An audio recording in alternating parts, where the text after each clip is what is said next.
of the Supreme Pontiff of Hinduism when he was very young, building a temple for Guru Haji Vivekanandapuri in Tiruvannamalai.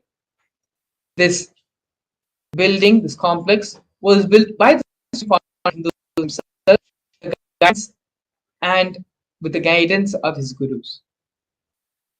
In the year 2001, on the 14th April, the Supreme Pontiff of Hinduism established the very first Kailasa temple monastery complex in Tiruchengodu, South India. You can see here in the leftmost bottom hand corner, there is the annotation of this day in the Supreme Pontiff's historical event. In the year 2002, on November 4th, at the age of 24, the Supreme Pontiff established Adi Kailasa Sarvanya Peetham in South India.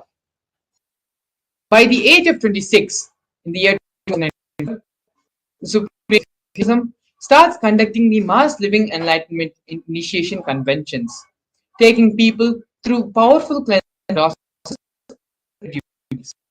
These programs happened and were conducted by the Supreme Pontiff of Hinduism all across the globe in various parts of the world, in India, in Africa, in Canada, and various parts of Europe as well. In the year 2006, at the age of 27, in the year 2005, at the age of 27, on April 18th, the Supreme Pontiff of Hinduism welcomed by the mayor of St. Louis in United States.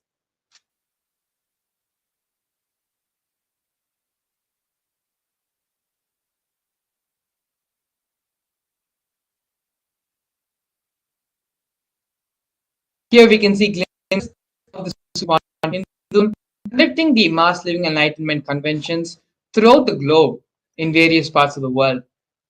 We have here some of the Supreme Pontiff of Hinduism conducting the Stress to De-Stress discourse in Oklahoma Medical Baptist Center in the United States, as well as other conventions.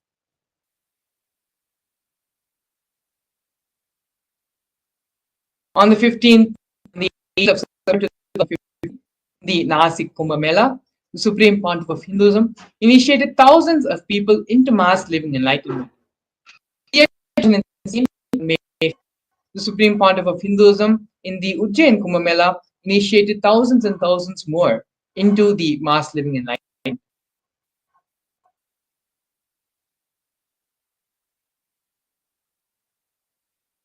Here we can see the various coronations of the Supreme Pontiff of Hinduism was very young. The Supreme Pontiff of Hinduism was ordained as the 233rd Guru Mahasannidhan Pontiff of Sarvanya Peetham, which is the Tondai Mandaladinam. In the year 2002, the Supreme Pontiff of Hinduism was elected as the Vamshi Surangi Samrajya. In the years following that, Supreme Pontiff of Hinduism was coronated as the Mahadanas Swargapuramadinam. In the year 2012, the Supreme Pontiff of Hinduism was coronated as the 290th of Shamla Peeta Sarvanya Peetham. In the year 2013, during the Allahabad Kumbh Mela, Hinduism was coronated as the present Mahamandaleshwar, which is the supreme spiritual head of the Mahanirvani Akhada, with the in the year 2014, the Supreme Pontiff of Hinduism was coronated as the Acharya Mahamandaleshwar, the spiritual leaders of the Atal Akhada, which is the ancient apex body of Hinduism. In 2015, the Supreme Pontiff of Hinduism was coronated as the Supreme Pontiff of Hinduism, elected by a congregation of over 1,000 Hindus.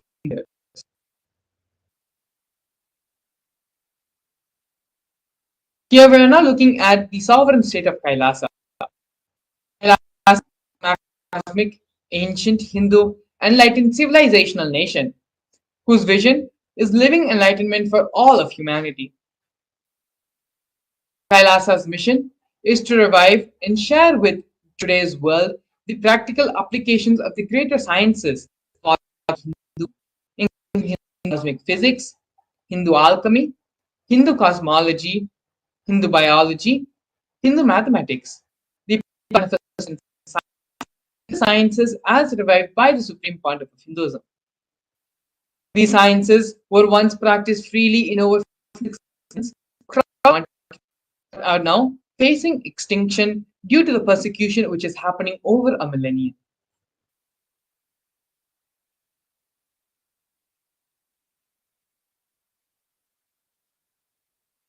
Here we have the 108 Sri Kailasas Uniting Initiatives, which are initiatives supporting a variety of humanitarian services by Sri Kailasa Uniting Nations, which collectively create a life feel sustainable, equitable, resilient, and thriving world. One of the first projects of the No Hungry Home project offered by Sri Kailasa Uniting Nations for nutritious food and a hunger-free world. Over the last 20 years, more than 1 billion meals have been served by Sri Kailasa. Every month for the past 27 years, the community has more than 3 million annadans. Annadan is the free organic meal service happening as per the tradition. The annadans were carried out in religious gatherings to everyone without discrimination. On normal days, almost up to 100,000 meals are served on festival days. And as you can see here in various photos, the Supreme Pontiff of Hinduism himself is saying and performing the Annadan service to many of the devotees and disciples and followers who have gathered.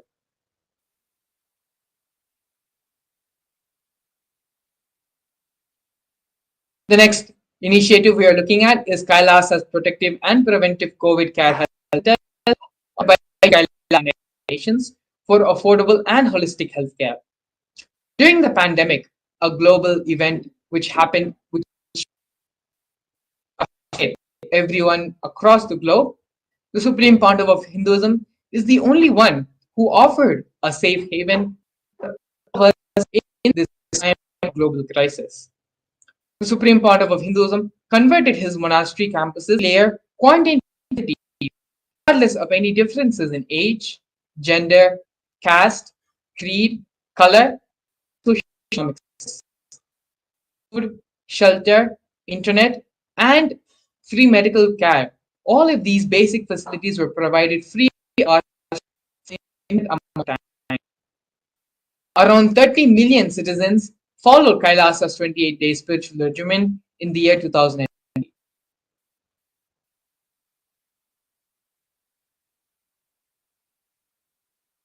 Here we have Sri Kailasa Uniting Nations offering for development in the projects of Nithyananda Hindu University and the Nithyananda Gurukul.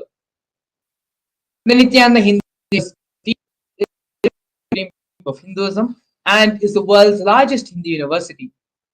Nithyananda Hindu University has over 20 million students, 7,000 courses, and extended campuses in 150 countries.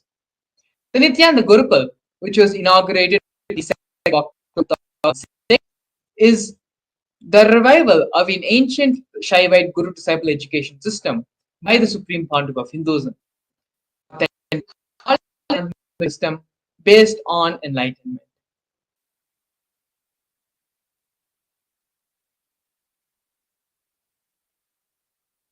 Next, we're looking at the Nityananda Jnanalaya project and the Hinduismpedia offered by Sri Kailasa Uniting Nations. The Nityananda Jnanalaya project was established by the Supreme Pontiff of Hinduism to collect and to preserve the 1 million that knowledge is made accessible and shared free of cost to all. Collecting and preserving million source books. The Supreme more than 10,000 books in 3 languages, translated into 50 other different languages, and has given 10,000 plus hours of free discourses with a combined view of over 1 billion. was established by the Supreme Pontiff of Hinduism. The Supreme Pontiff of Hinduism collected more than 15 from all 19 Sarvanyapitams, ancient mutts, and ashrams. 1 million pages on Hinduism, collection of 30,000 books, 1,000 e-textbooks, and more than 100,000 articles on various topics of Hinduism.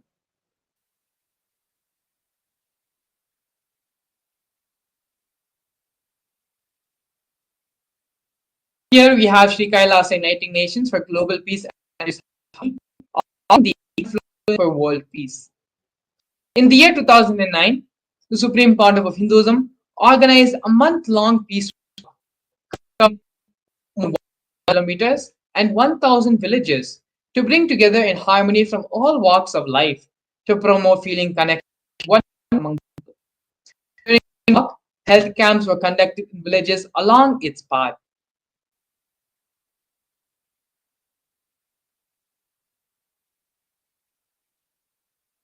The next offering we are having from Sri Kailasa Uniting Nations is the Women Empowerment Programs for Empowerment and Equality.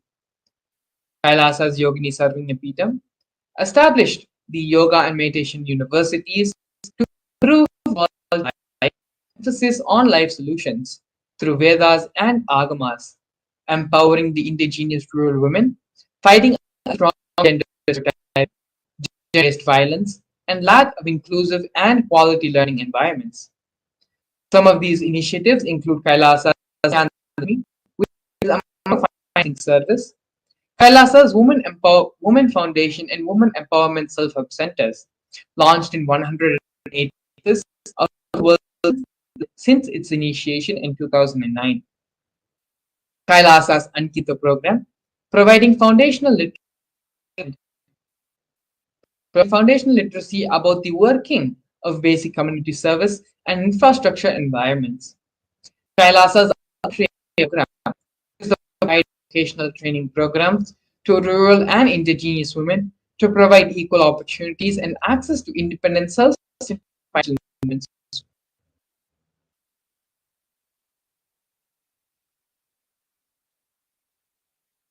Next, we have the of nations for yoga. The Nithyananda Kriyas are 108 scientifically validated Kriyas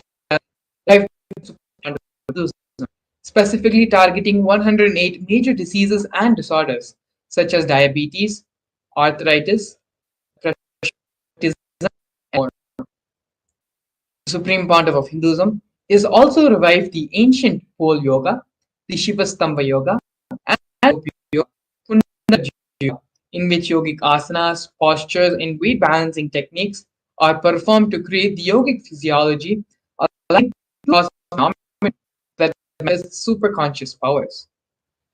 Not only that, but the Supreme Pontiff of Hinduism has also been awarded 2 Guinness Records, the largest pole yoga classes, bringing worldwide attention to these extraordinary forms of yoga. These Guinness records will happen on the 8th of September and 3rd of October, respectively.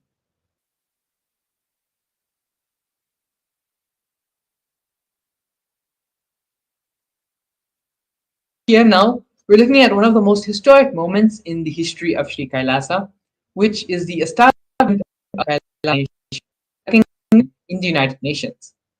Kailasa, the first nation of Hindus, led by the Supreme Pontiff of Hinduism, Bhagavan Paramashivam, of the 2 billion global Hindu diaspora at the 14th session of the United Nations Forum on Minority Issues.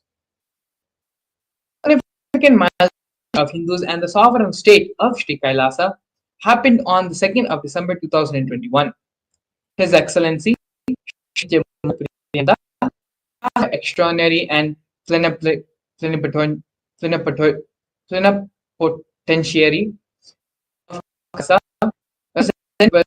of Hindus at the 14th session of the United Nations Forum on Minority Issues.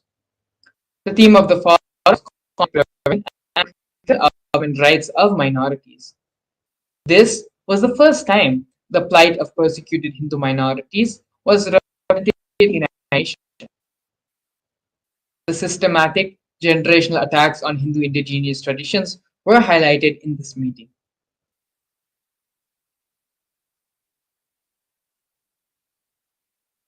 Here we can see the various torture and murder attempts by the state and non-state on the Supreme Pandav of Hinduism. Over 70 assassination attempts and physical attacks on the Supreme Pandav of Hinduism has happened in India and abroad. More than 40 attacks on community members, destruction of monasteries and temples, over 60 incidents of rapes, attacks and women, intense lawfare through the 100 different false legal cases, intersection using the entire government mechanism, politically owned media, police and judiciary controlled by politicians, inciting mob violence through the social media. These are but a few of the many, many ways the anti-Hindu elements and anti-spiritual elements really executed and directly tried to take away the life of the Supreme Pandav of Hinduism.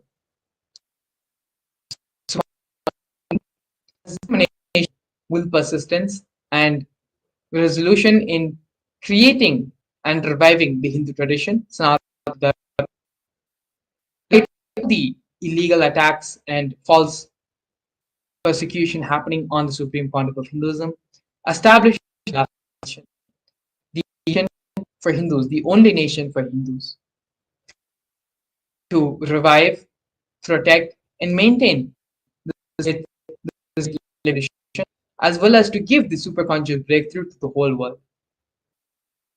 In the next segment, we're going to be learning about one of the most important aspects which Supreme Pandav of Hinduism is the reviving and giving the superconscious breakthrough to the whole world, and that is the science of power manifestation. In the segment, we're going to be learning about the science of power manifestation, the scriptural reference for the powers of the manifestation, how does the power manifestation work, as well as a live demonstration of the powers of and power manifestation. So please stay tuned. We'll have, after the break, we're going to be seeing a live demonstration of this science of power manifestation. A more intelligently connected world leads to a brighter future. An enlightened humanity leads to a better world. During the Paramashivam program, we help people to discover their superhuman possibilities and help them to find and achieve the true purpose of their birth by giving them the techniques, practices, and methodologies from the Vedagamas, the original source scriptures of Hinduism. The Supreme Pandav of Hinduism is the reviving the ancient original Vedas and Agamas in all its glory, in a user-friendly way for the modern mind. The Supreme Pandav of Hinduism is transforming human beings into divine beings, reviving, initiating, and replicating the 463 powers from the Agamas revealed by Paramashivam. The Supreme Pandav of Hinduism is not just giving solutions for every problem man faces, but is making them irrelevant to their lives by transforming human beings into divine beings. Listen. Any argument presented by your mind, body, your present reality to establish you are not Paramashiva. You are not omniscient, omnipotent, omnipresent. Anything presented to prove you are not Paramashiva is illegitimate.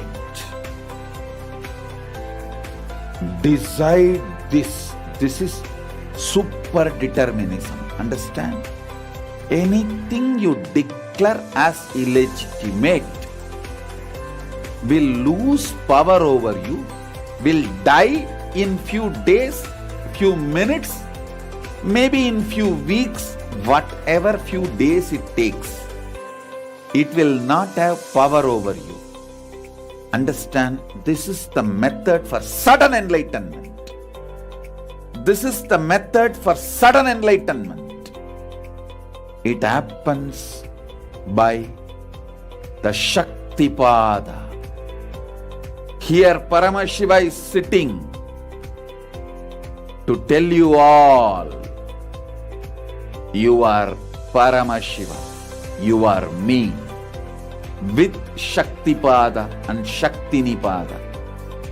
The Dvitiya is an extensive and thorough yoga sequence to prepare your body being given by the Supreme Founder of Hinduism.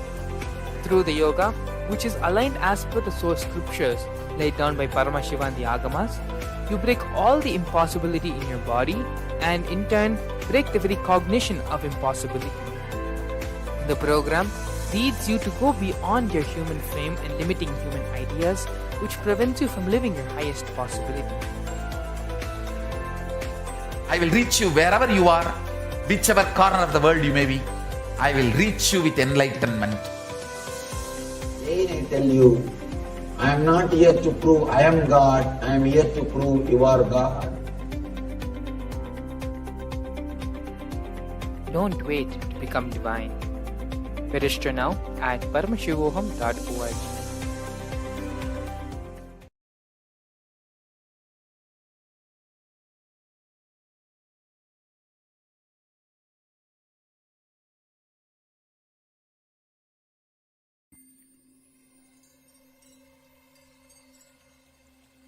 I welcome you all with my love and respect. Let you all open all your three eyes. Om Nithyananda Paramashivam.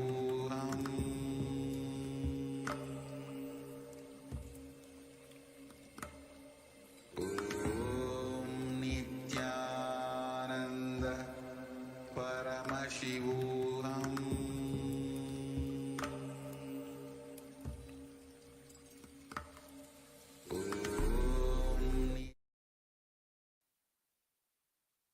Nithyanandam, we welcome all the viewers watching us live on our social media platforms, YouTube Live, Facebook Live, to this powerful session on the science of manifesting Shaktis. So today in this session, we're going to be seeing the various aspects of how the Shaktis manifest and how these Shaktis are useful to our life. So first we're going to be seeing how these Shaktis manifest.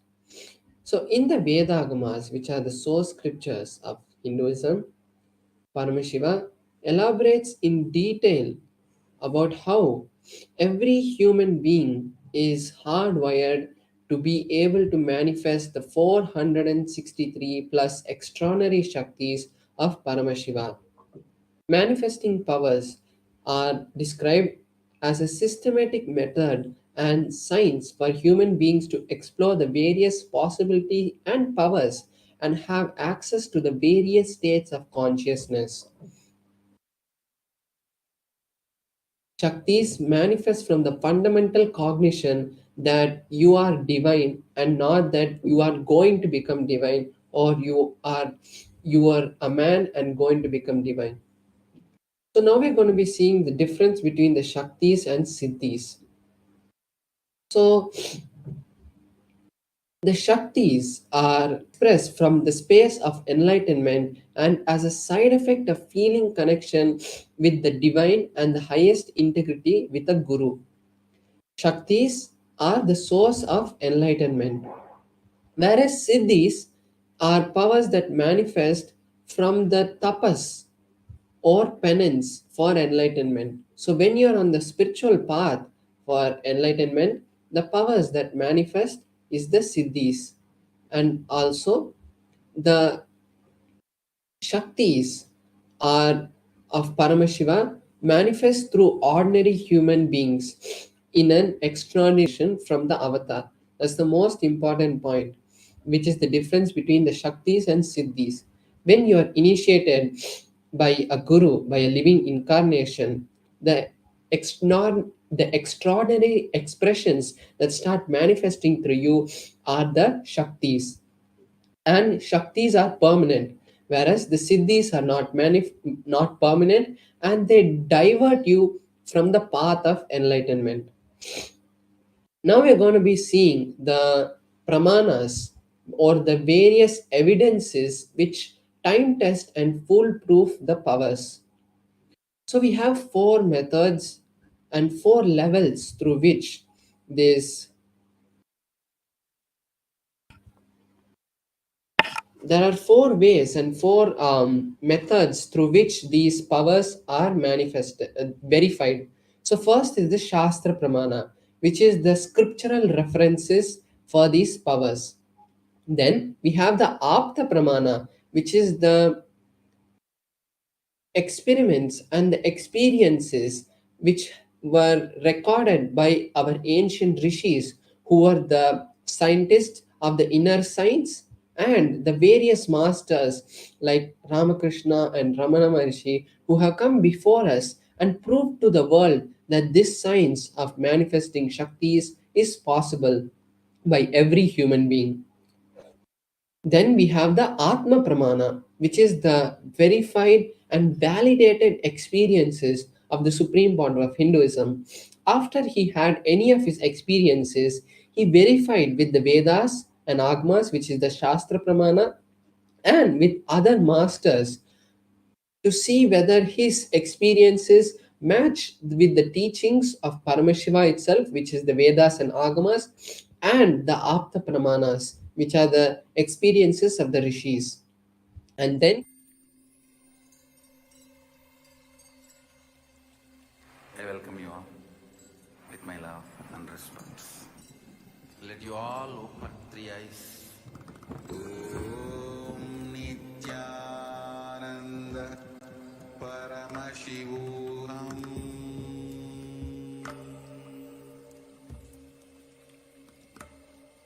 Om Nithyananda Paramashivam.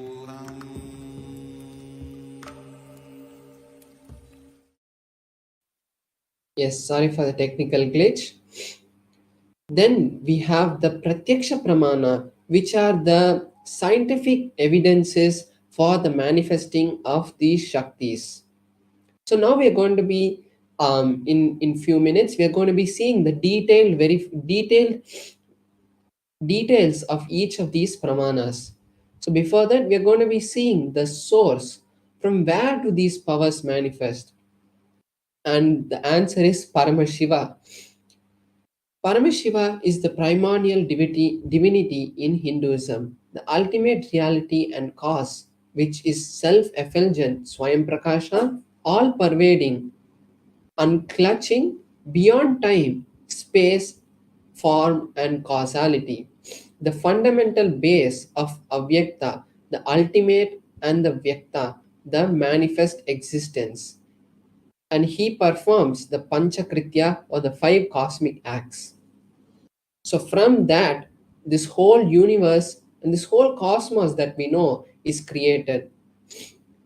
The ultimate truth about Shaktis are when the powerful cognitions, the jnana, is mapped into our consciousness, the prajna, it manifests as powers and possibilities, which is called prajnana. Now we are going to be seeing the detailed pramanas for these powers.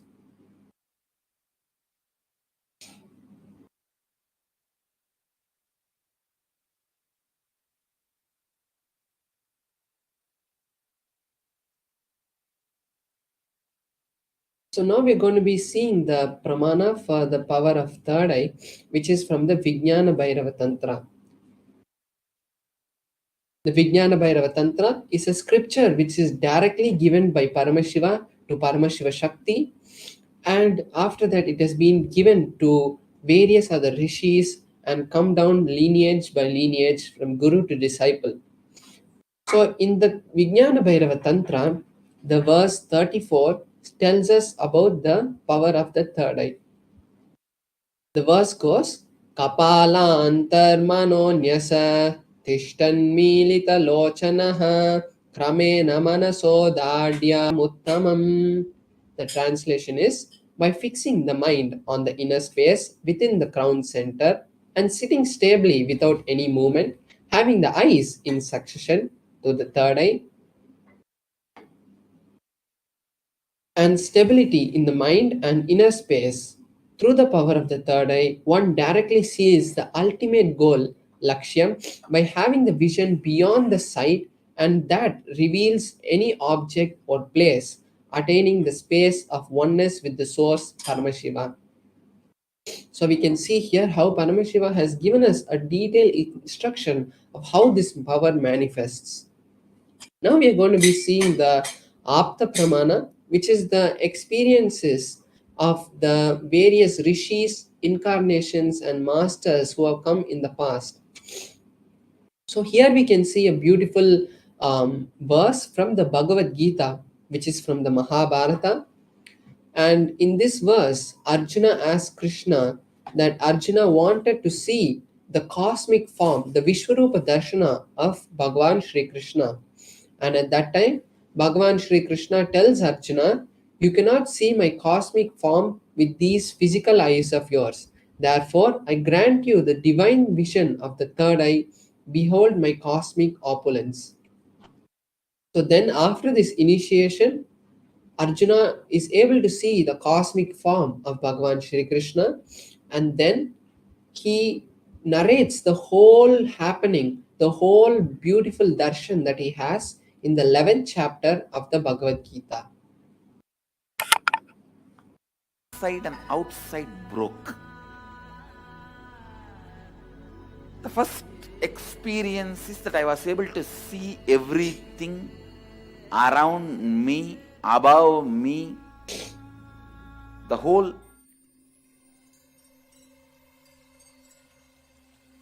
I welcome you all with my love and respect.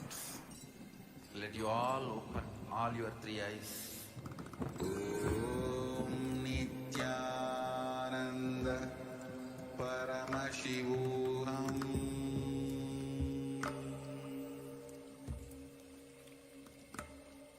Om Nithyananda Paramashivam. Both I exist equally. Yes, so we're seeing the Atma Pramana, the setting, experience of the sun, Supreme Pontiff of rising, Hinduism. moon. So in the Supreme Pontiff of Hinduism's own words, he says, The whole quotes, Arunachala the hill, first experience all the that I was plants, able to see everything around me, bush, above me, shrubs, the whole 360 degrees, 10 directions below me, everything I realized not only I was able to see, I was able to feel and experience all that is me. So we can see here how in the Atma Pramana, exactly what the Shastra Pramana said is being mapped as the Atma Pramana. Now we are seeing here the scientific study which was done on the third eye, directly on the Supreme Pontiff of Hinduism itself. So we can see here a picture of the Supreme Pontiff of Hinduism itself going through the scientific study, and they wanted to see how the third eye is working.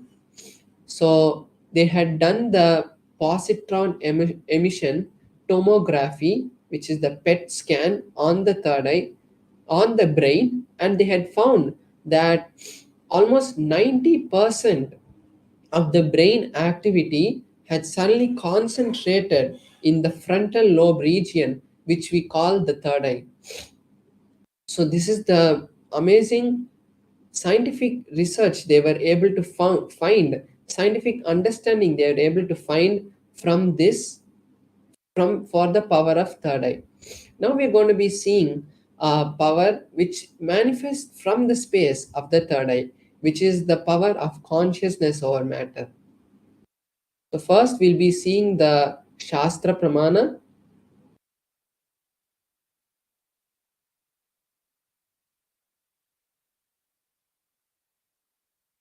So the Shastra Pramana for the power of consciousness over matter comes from the Vijnana Bhairava Tantra, Sutra 120, Dharana 95. Kvachid vastuni vinyasya Shanai drishtim nivartayet tadnyanam chitta sahitam devi shunyalayo bhavet. Bhagavan Paramashiva says, having fixed one's eyes on a particular object, Vastu, one should slowly withdraw the sight from the object as well as slowly eliminate the knowledge of that object along with the thoughts and impressions. Then, O Devi, one abides in Shunya, the state where there is nothing other than this exists, which is the state of all inclusiveness or infinity. So here, for the power of consciousness over matter, Bhagavan Paramashiva is giving us the detailed instructions of how first we fix our gaze on the particular object and then we bring oneness with that object. And because we remove all the thoughts, impressions, every idea that we have about that object, so we start to feel that oneness. And then when that happens, we are able to connect with that object and we are able to move it. So this is the power of consciousness over matter. So now we are going to be having a live demonstration of this power where I will be manifesting this power for all of you. So here I have my Atmalinga and I'm going to be placing my Atmalinga on my hand, and with the power of the Mahavakya I'm going to be making the Atmalinga to stand. So this is not the power is not just making an Atmalinga stand or anything. The power is really when you start connecting with Paramashiva, you are able to have the divine darshan of various manifestations of Paramashiva happening in our life. Because when we speak to a deity or something like that, we are not able to actually have the direct connection. But when Paramashiva manifests through this, we are able to really connect with the deity. And when we manifest, we come to the space of ultimate Advaita, highest Advaita. So when that happens also, we can manifest any reality that we want. Anything that we want to manifest in our life can be manifested from that space.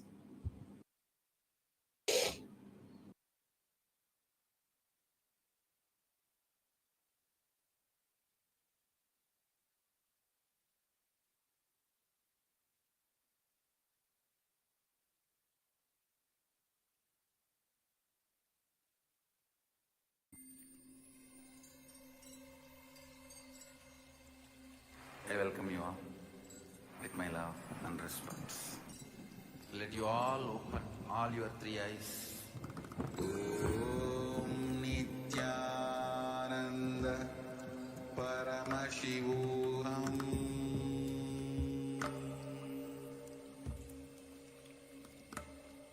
Om Nithyananda Paramashivam.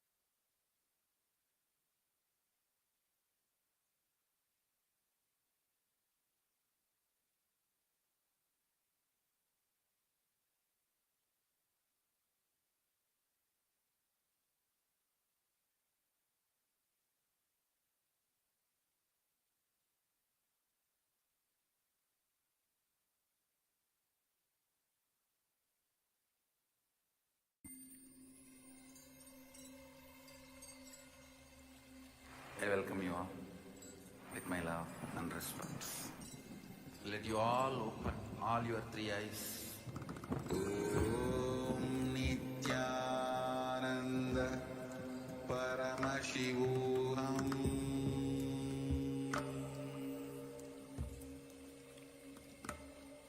Om Nithyananda.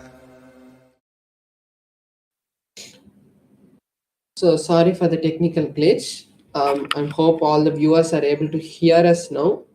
So I was just saying, so here is my Atmalinga, and there is no strings tied to it or anything. And my hand also is there. There's no strings or no kind of glue or anything which is there. And the Atmalinga is made of a crystalline material. So no kind of magnet can be used to pull it. And I have this tissue paper just to make sure that to verify and show the viewers that when the Atmalinga is moving, there is no kind of movement which is happening. So you can see that even when I move the tissue paper, there's no kind of strings which are tied to this. So when I place my hand like this and the Atmalinga is moving, I'll just be circling the Atmalinga to show that even when the Atmalinga is standing, there is no kind of movement which is being caused by any other external force except the force of consciousness. So I'm just holding it here. So the most important thing that all the viewers should do now is we are going to be creating a space of oneness with Paramashiva. So this is the best time all of you can take to really create any reality that you want.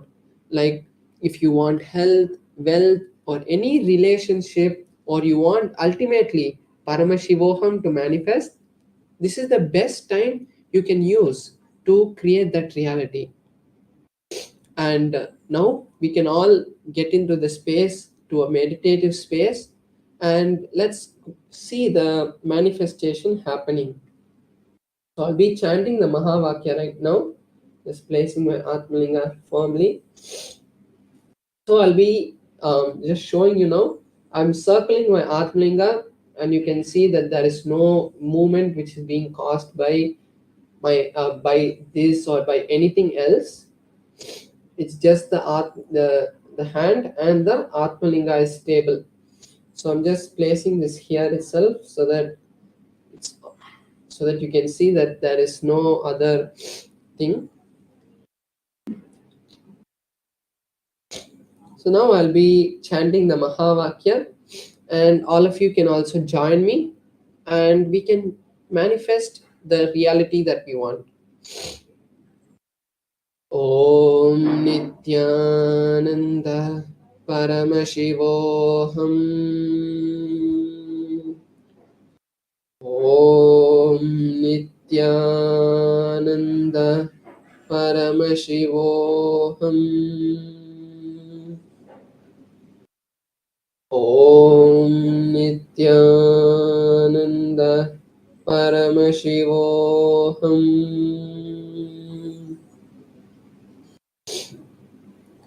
Om Nithyananda Paramashivoham.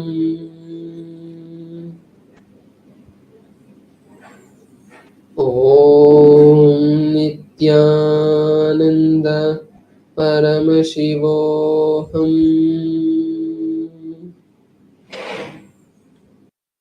Om Nithyananda Paramashivoham.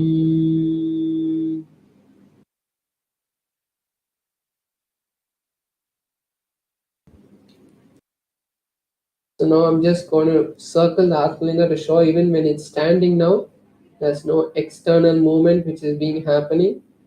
It's just directly the Atmalinga moving.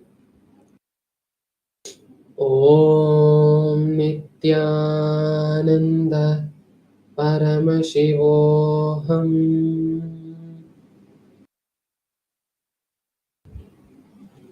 Om Nithyananda Paramashivoham.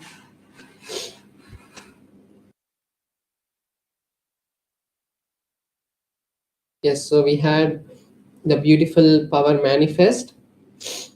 So this is the best opportunity all of you can also take to manifest any powers.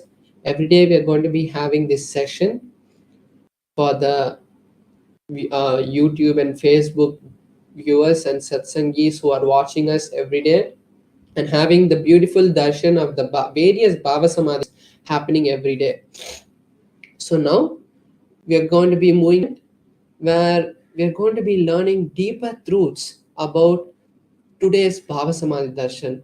And today we're going to be having a very beautiful and intense, powerful Bhava Samadhi Darshan where directly the form of Sandhya Murthy and Nataraja is going to be manifesting through the supreme point of Hinduism. So now we'll be back with you after a short break, and meanwhile, you can take the time to create an intention for Paramashivam because we're going to be having exclusive sessions. We are having the Alive Bhava Samadhi Darshan so that all of us can get ready and prepare our space to really imbibe that extraordinary powerful darshans that the supreme point of Hinduism gives us, because it's not just sitting in front of the camera. You are really being watched by the supreme point of Hinduism. He can see you, and as he is that Nijavatara of Paramashiva, he is living in all our hearts also as the Antaryami. So let us all take this beautiful time to register ourselves for Paramashivoham, and we'll be back with you after a short break. Thank you, Nithyananda.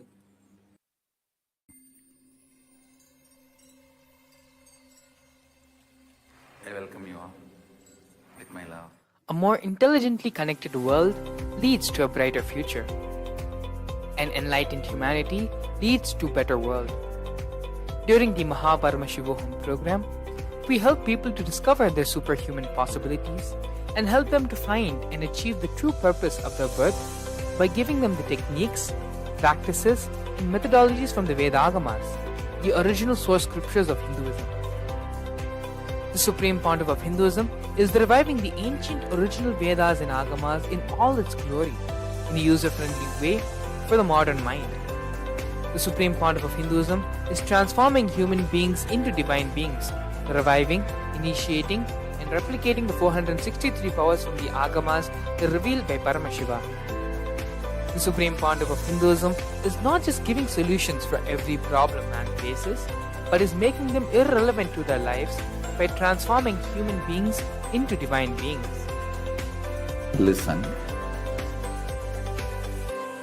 Any argument presented by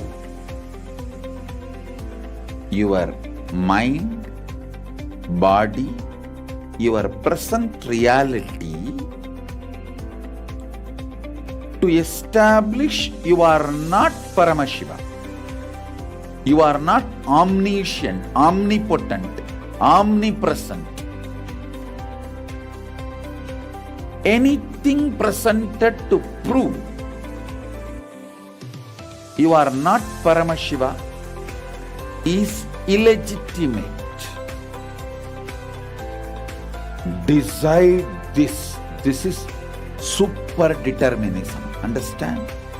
Anything you declare as illegitimate will lose power over you, will die in few days, few minutes, maybe in few weeks, whatever few days it takes.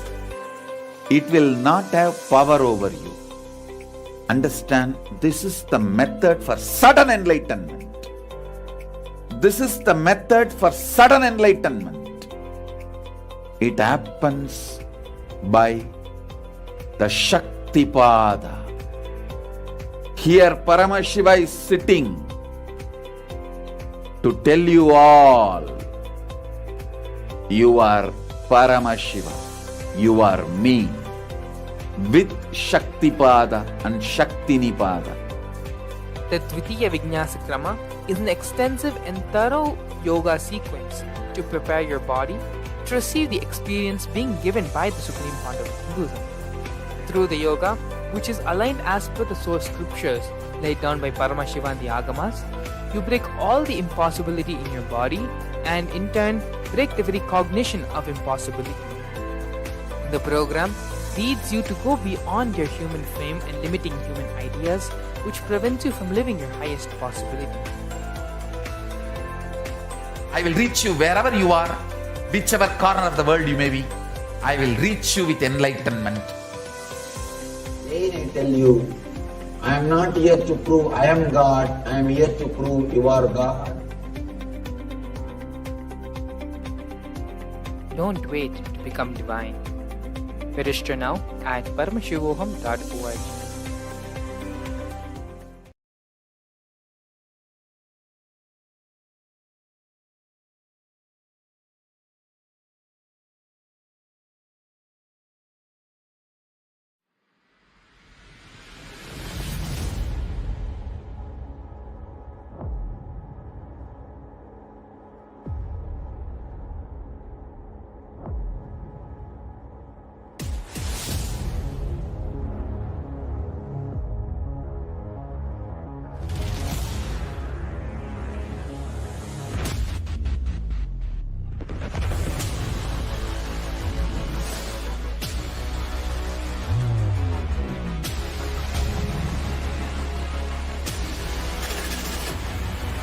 You will become Paramashivam.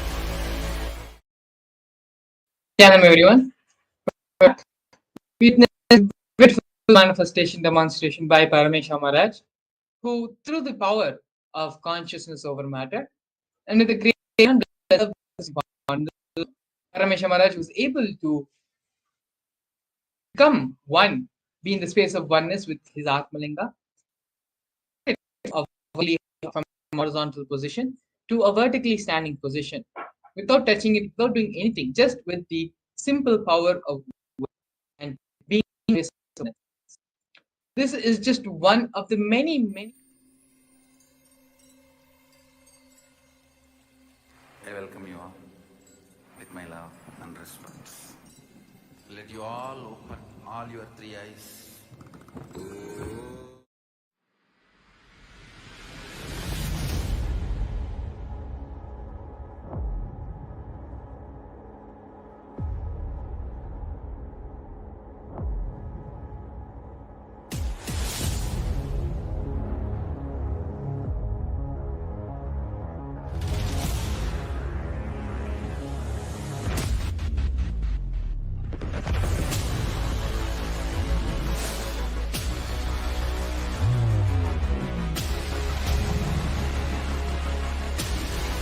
Yes, welcome you all back. Sorry for the technical glitch. We witnessed very powerful power manifestation by Parameshwar Maharaj. This is just one of the many powers in the Agamas. A total of 463 powers are listed by Paramashiva in the Agamas, which are capable of to manifest the same super divine beings. So, in the next couple of hours leading to Darshan, we will learn about the Murthy, about the Leela of the Sandhya Nritta Raja Murthy, which is the Bhava Darshan. We'll be learning about the Murthy, and we will also be doing a couple of internalization exercises to help us understand how the cognition allow our beings to open up and express itself fully so that we are in the receptive space to receive the darshan. Topic of the video which we are going to be watching now is everything is auspicious. Everything which is happening to us is not auspicious. We perceive it to be bad, but everything is auspicious. Supreme Pontiff of Hinduism will be continuing to expand on this understanding of cognition in a series of satsangs and videos which we're going to be watching now. Before we enter into the satsang, come to the space of restful awareness. It is only in the space of restful awareness when we move from the space of everything the Supreme Pontiff of Hinduism says will become a part of our being, will become a part of our cognition. Please sit straight and allow yourself to come to a restful, relaxed position.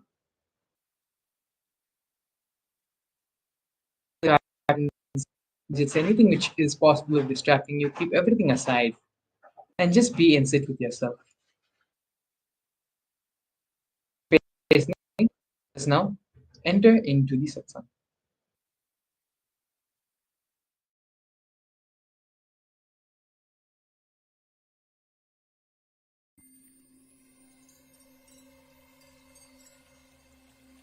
I welcome you all with my love and respect.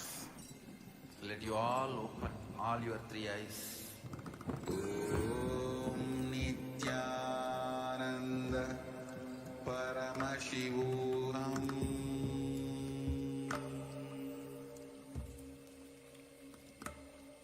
Om Nithyananda Paramashivam.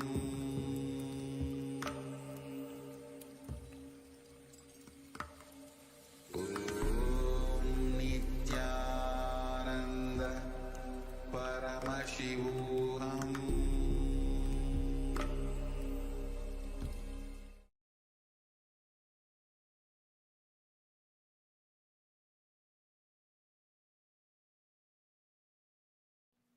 Next, Sandhya Nritta Murthy. See, Sandhya means the day and night meeting, and destruction, pralaya, and creation meeting. For you to understand roughly, you can roughly understand as ice age. During every ice age, he dances the cosmic dance. That is called Sandhya Tandava. Listen. Whenever you feel everything in your life is falling apart, suddenly business is collapsing, wife is leaving, and kids are not listening to you. It's almost like your whole life is going. What do you think as your life is going? Health is failing. Whenever you feel that pralaya is happening in you, meditate on the Sandhya Nritta Murthy. Invoke him. Mahadeva, you are doing your Sandhya Nritya in my life. Just show me you are doing the Sandhya Nritya. That's enough. He will simply manifest auspiciousness in you. Listen. He just wants you to know he is doing Sandhya Tandava in your life. If you recognize it, you will say, all right, come on. Now, it is time. Let's start the creation. Let the new yuga start. Let the new universe manifest. Let the new life manifest. If you want new life to manifest in you, connect with Sandhya Tandava Murthy. Nritta means Tandava. Sandhya Nritta Murthy.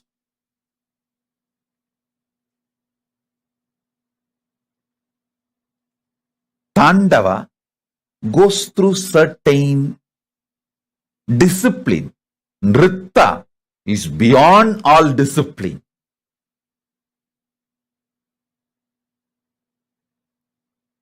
So, if you feel things are falling apart in your life, connect with Sandhya Nritta Murthy. Mahadeva, Paramashiva, I know you are doing Sandhya Nritta in me. Just reveal that you are doing Sandhya Nritta, so I'll be in peace. That's all.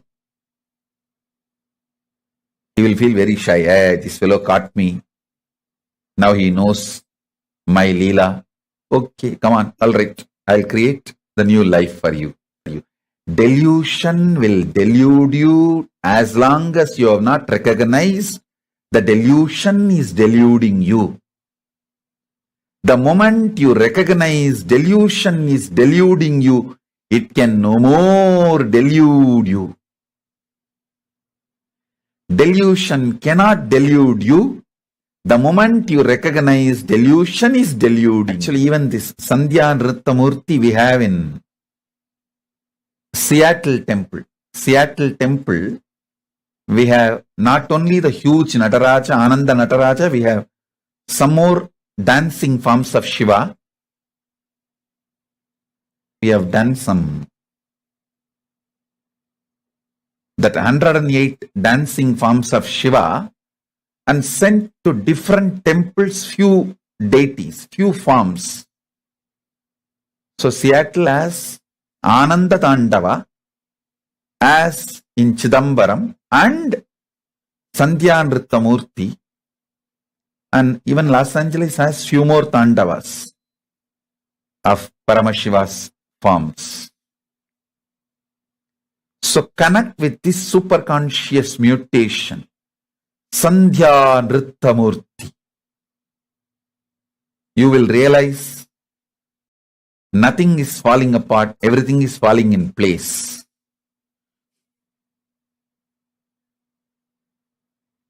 If you know Paramashiva, you will know everything falls in place. If you don't know Paramashiva, you may be deluded thinking everything is falling apart.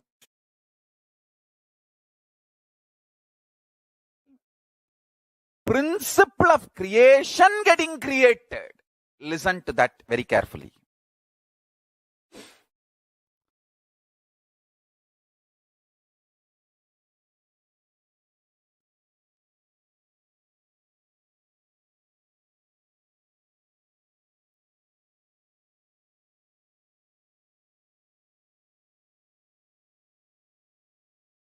Listen intensely.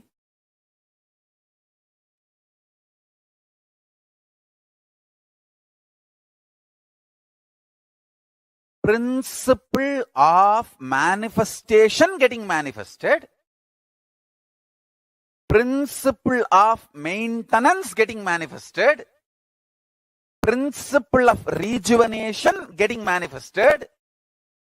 Principle of pulling out of delusion getting manifested.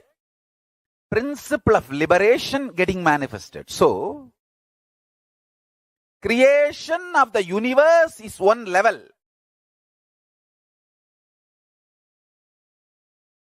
Principle of creation getting created.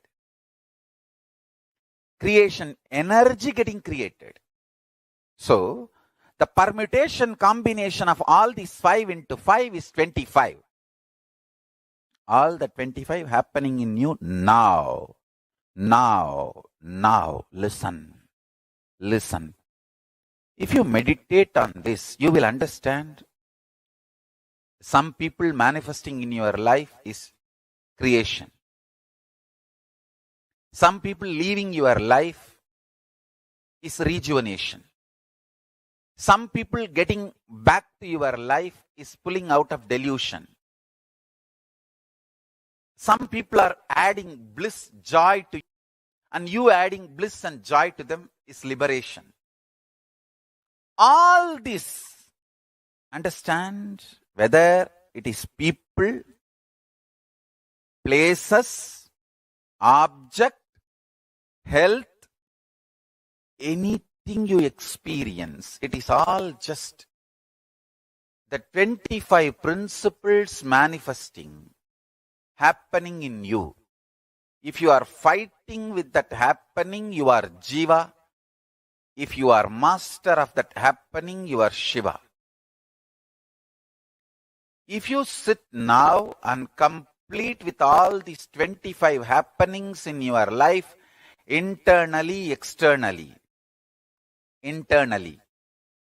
some good things getting created. Some things which you think as good getting destroyed, rejuvenated. Some things getting pulled out of delusion. Some things getting liberated. Listen carefully. Everything happening in you is auspicious. If you understand that, you are Shiva. Inside you, outside you, everything happening is auspicious. I tell you, once you are initiated,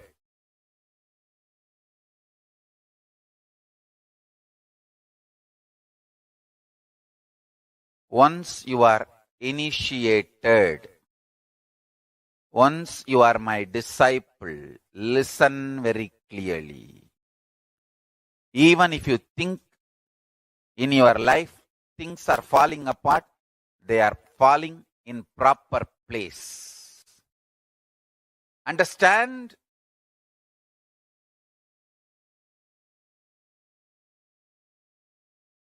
Nothing is falling apart. They are all falling in place.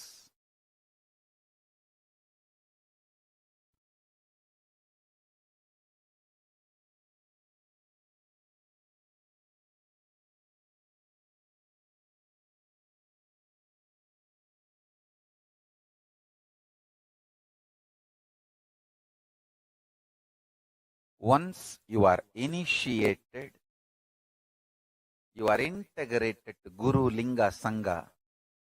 I tell you,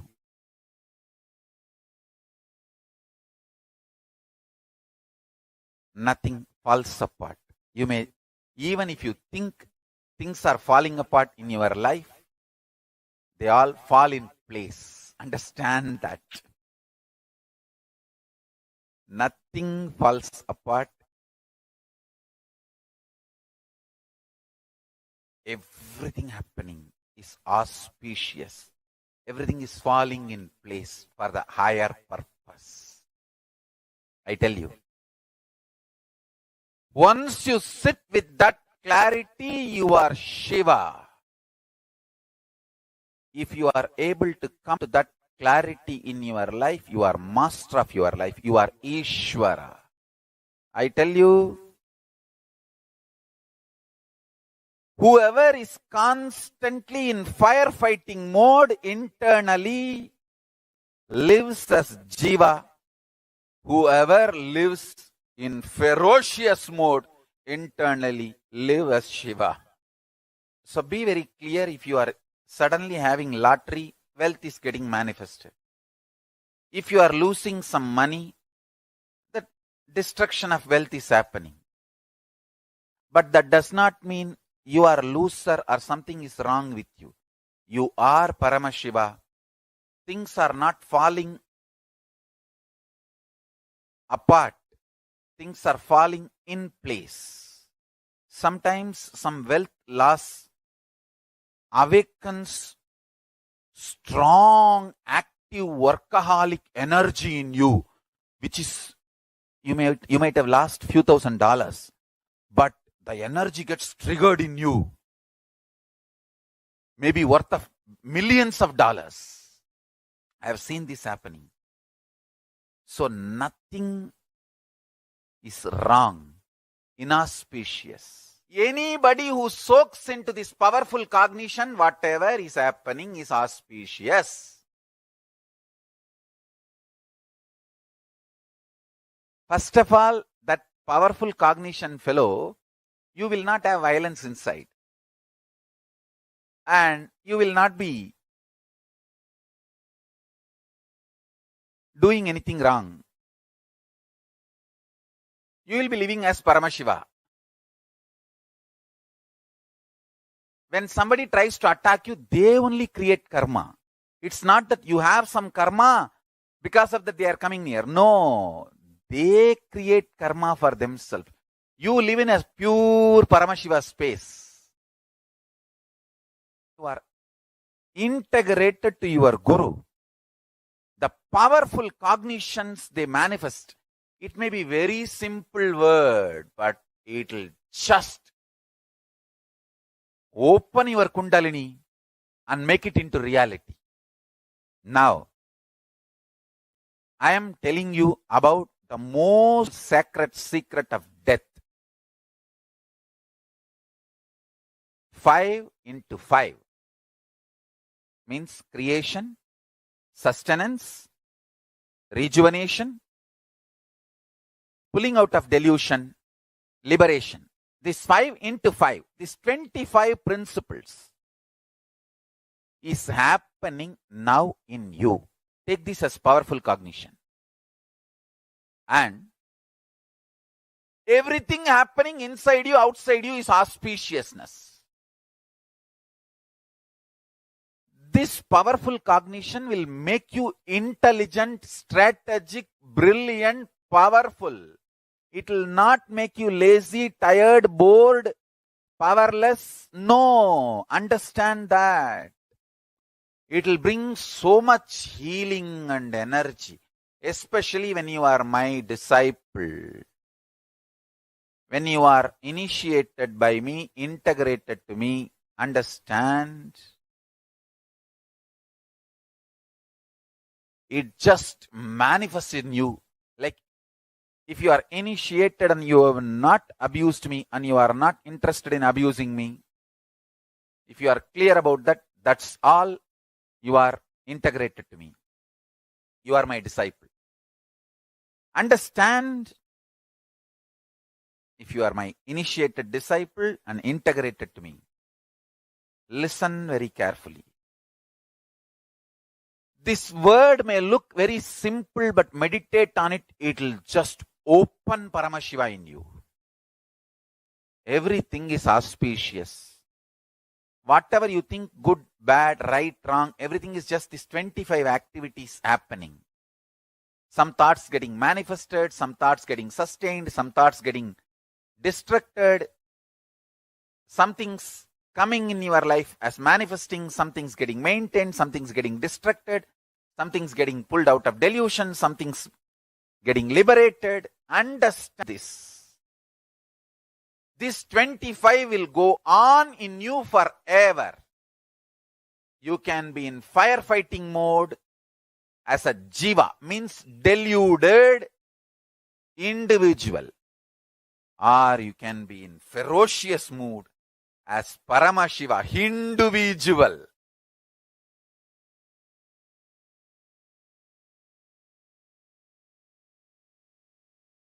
Be Paramashiva.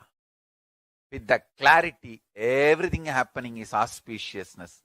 Be individual, not individual. He manifesting through individual is individual. Understand? He manifesting through individual is individual. Understand? I tell you, with my tremendous love,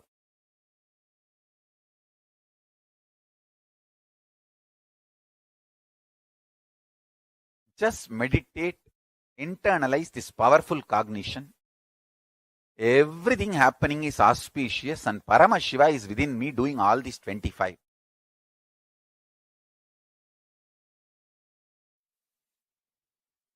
Your body, physical body,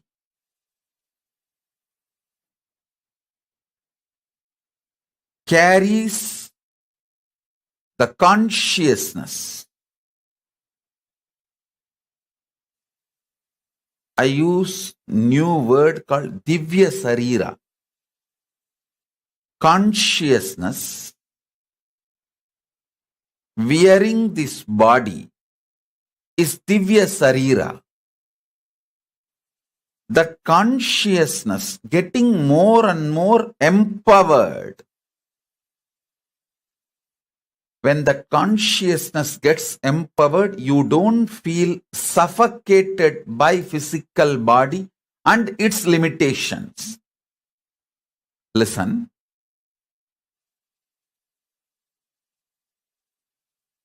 If you are Divya Sarira,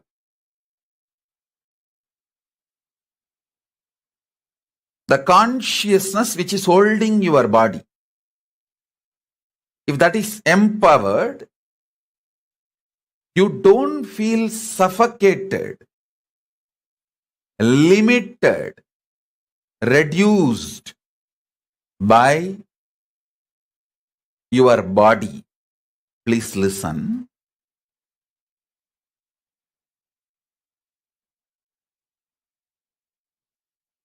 Body limiting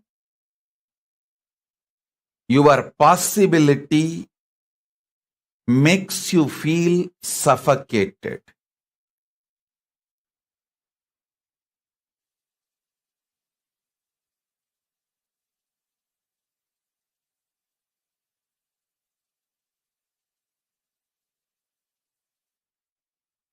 not only the great powerful cognitions and understandings about the secrets of the cosmos,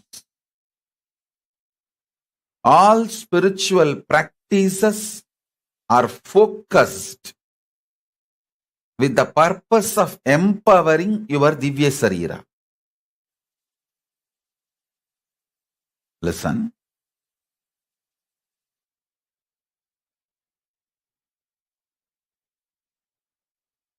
Yesterday's satsang, I gave you one truth. If you rest in Samadhi, you will see everything in your life is complementing your different aspects. The wealth you earn, or the money you spend, the relationships getting added in your life, or people leaving from your life, comforts and wealth, artha getting added or leaving, the higher values, understandings getting added to you, and middle class values leaving you, everything, if you see, it just complements your expansion. If you get terrorized by your life, suffocated by your life without understanding, if you feel everything is chaos, everything is falling apart, due to your inner restlessness, you feel whole life is complication and incompletion. I tell you, nothing falls apart, everything falls in. Nothing in life falls apart, in life falls in place. All of you should know, I don't teach the shit called positive thinking. No. First of all, I don't believe in that shit, and I don't teach that. I teach you reality. I teach you the truth. You are intensely brainwashed by suffocating ideas about life by media and the so-called human society.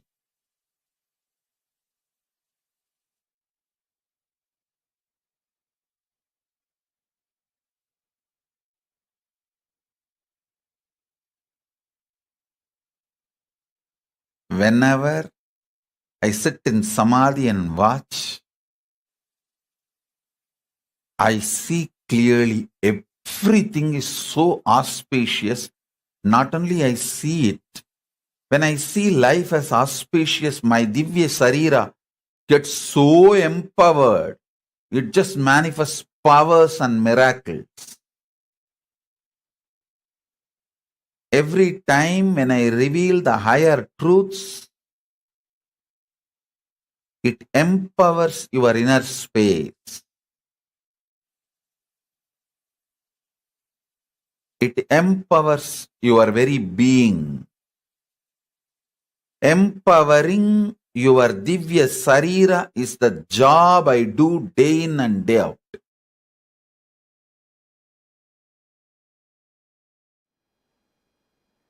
Whenever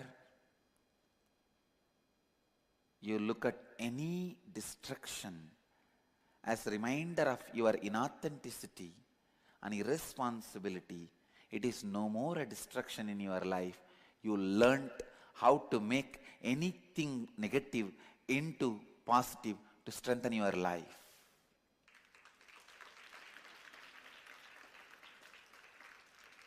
If you are able to make anything negative into positive, the moment it enters in your life, you are Shiva.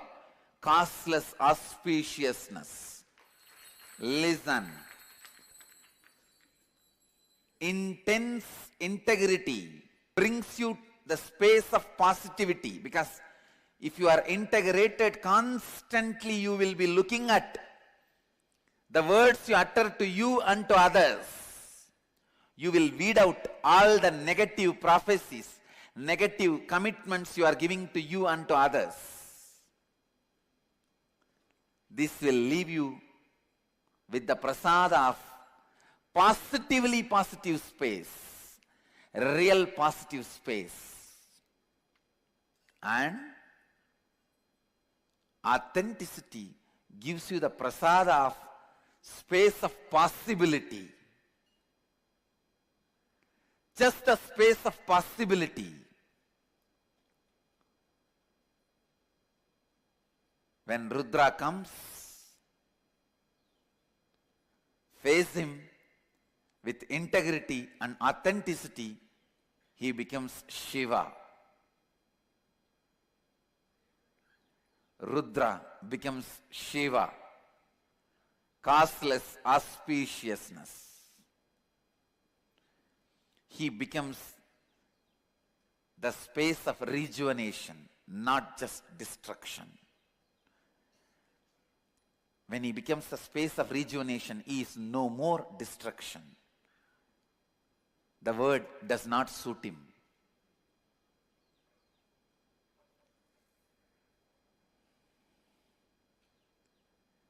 The space of positivity, space of possibility,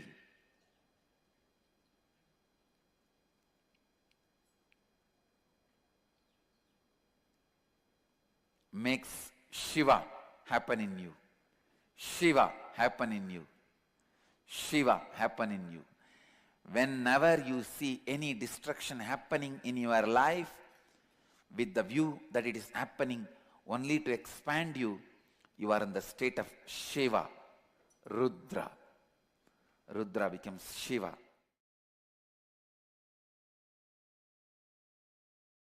Carefully. Understand, sometime you may say, oh Swamiji, the universe does not make sense to me. It does not need to make sense to you. It is not obligated to make sense to you. You are obligated to make sense to Paramashiva. Understand, you deciding to make yourself sensible to Paramashiva is surrender to Paramashiva.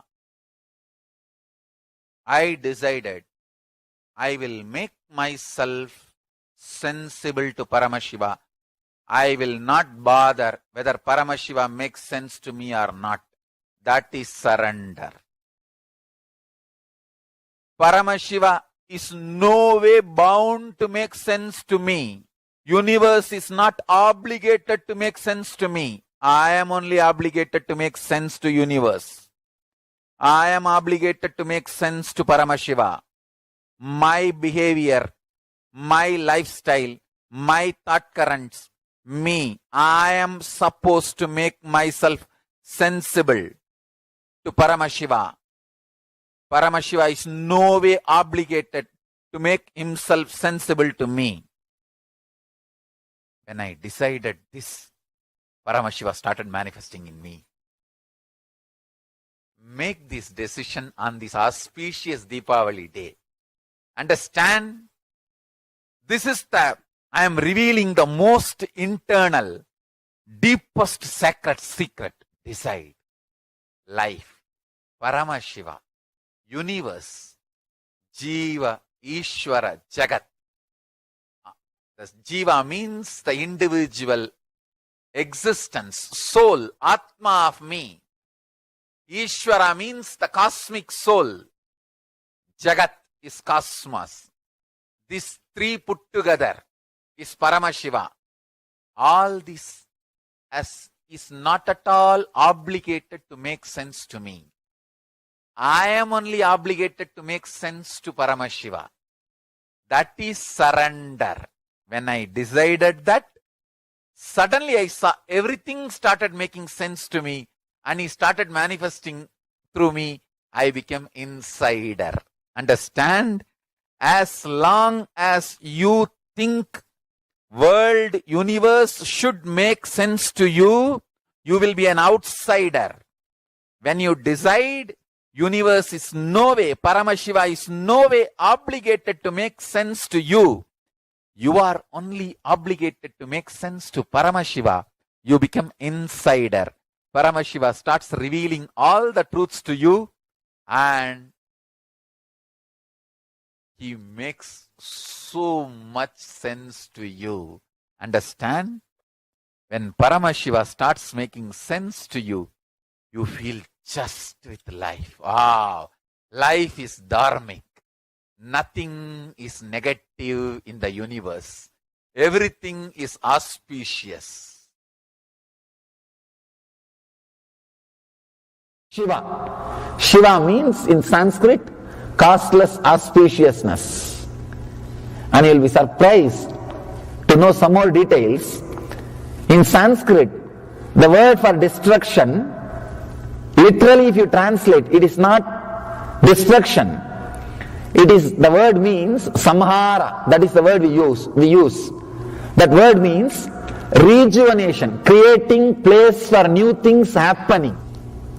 Wrongly we translate the word samhara as a destruction. The exact Sanskrit word means creating new space for new things to happen. Rejuvenation. Even destruction can be looked from different dimension. Even destruction can be looked from different dimension. Rejuvenating or creating new space for better things to happen. Even the disease which happens to your body just creates a new space so that you can start having new body. You can get ready to live a new life. You can just restart the whole thing. So actually, restarting the whole thing can heal many of your wounds. There are some wounds which can't be healed just by going to sleep and coming back. There are some wounds which can be healed by falling asleep and coming back. You will forget. There are some wounds which can't be healed by falling asleep and coming back. At that point only you decide, let me restart the whole thing. Let me just refresh. Then you allow the body to have some disease so that the rejuvenation process can start. You can drop this body and take a new body and start new life, the new way of thinking, new way of living, new way of expressing. Every moment when you move from one moment to next moment, you are expanding, you are growing, you are learning. If you look from this angle, even your death is auspicious, because you are going to next step, you are going to further. Only if you are not clear about the next step, you will feel the fear of death. It is not even fear of death, it is fear of unknown. Fear of unknown.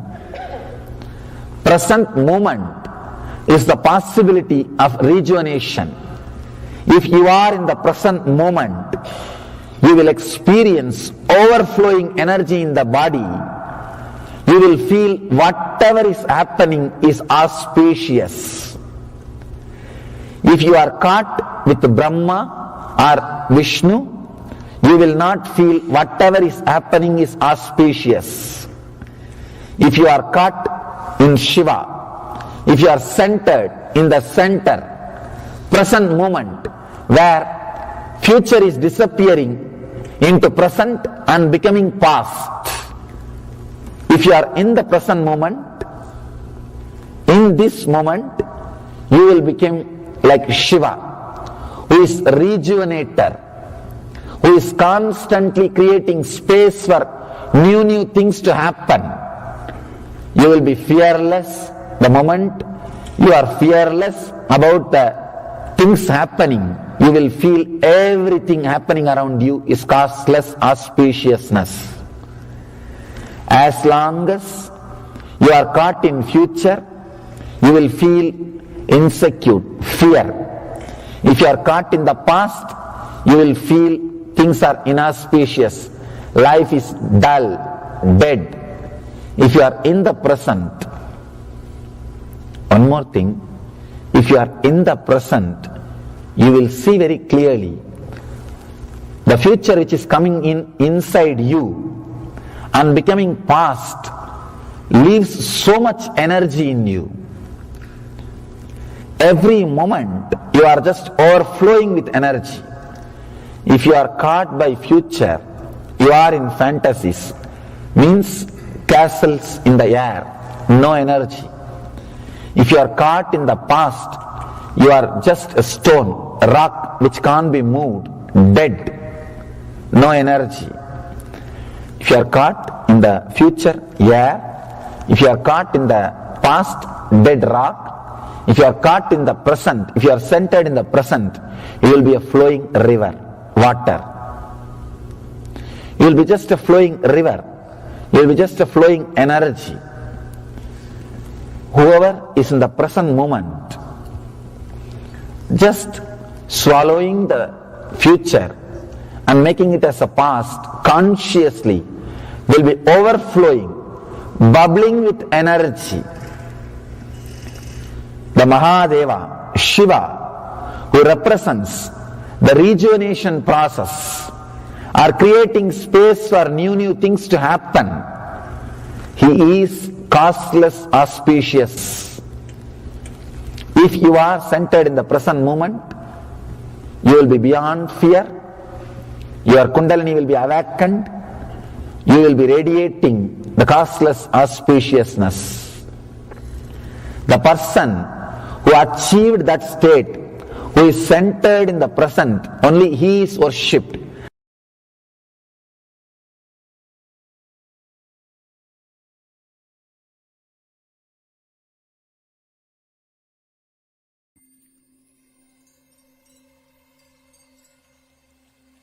I welcome you all with my love and respect. Let you all open all your three eyes. Om Nithyananda Paramashivam.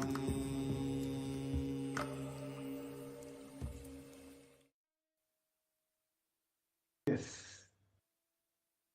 Now we all heard from the Supreme Pontiff of Hinduism, and we understood our own delusion that how we every aspect of our life thinking that everything is falling apart.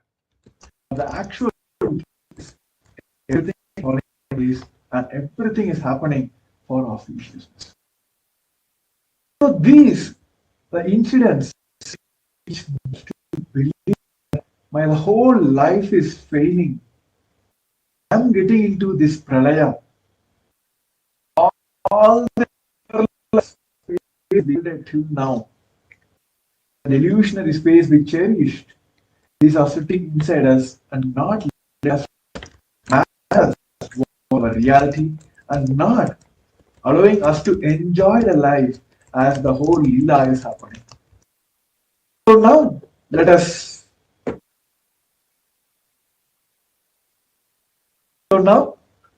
all this incident which is sitting in our life and not letting us to manifest the reality in our life.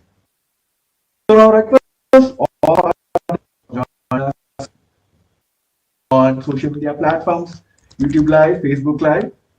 Request all of you now pen down the three incidents in your life. You felt everything in life. Some may have felt that a business is collapsing, your health is failing, all the relationships around you, it's all everything is making happening simultaneously. At one point you felt my whole entire life is failing. Whenever you go projects or initiatives you take, everything is collapsing. You thought that I'm having a life. So let us sit with ourselves and internalize and put down incidents in your life when you felt everything in your life is falling apart.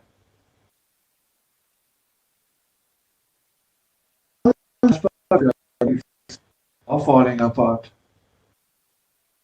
Request all the participants sit down, means see.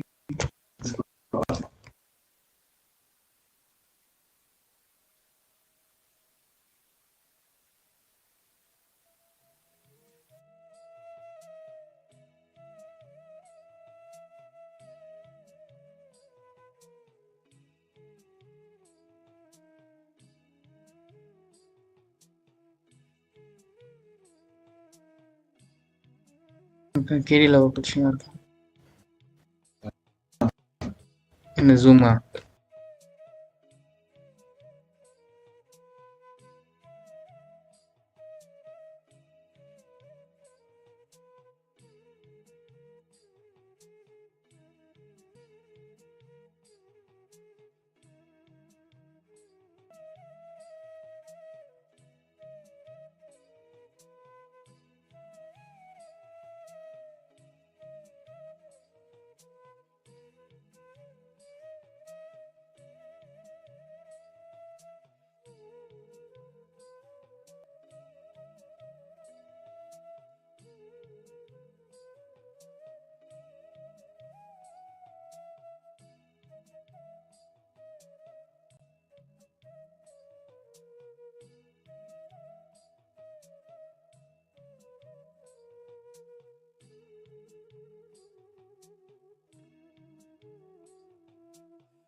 The actual truth now. All the delusions will go on as well as not organized. The delusion is deluding you. How much ever you recognize that your delusion is deluding you, all delusions will have power over you and it will go on delude you. Which is needed from us is to recognize and come to the space and understand that are deluding us. The moment, now, the right moment when you recognize that your delusion is deluding, it will loses all the power over you and it no more can delude you. This is the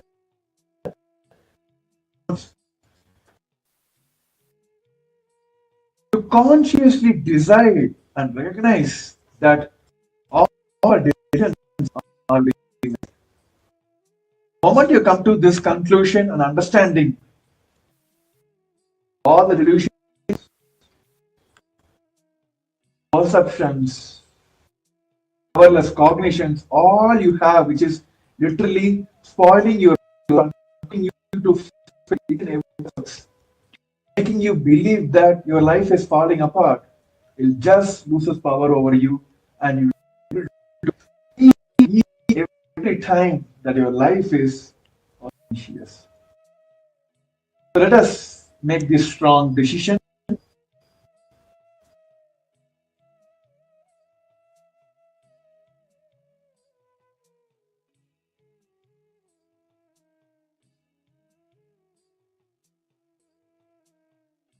bend down, consciously identify all delusions that is causing the pralaya inside you.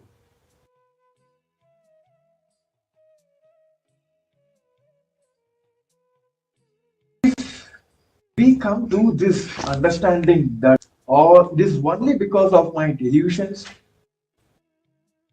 still not recognizing that my delusions are taking power over me, only because of and come to the reality that my life is auspicious.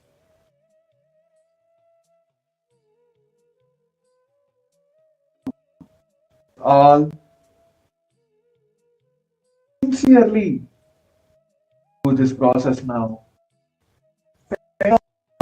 and fully identify all the delusions that is causing the pralaya in you.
Yes.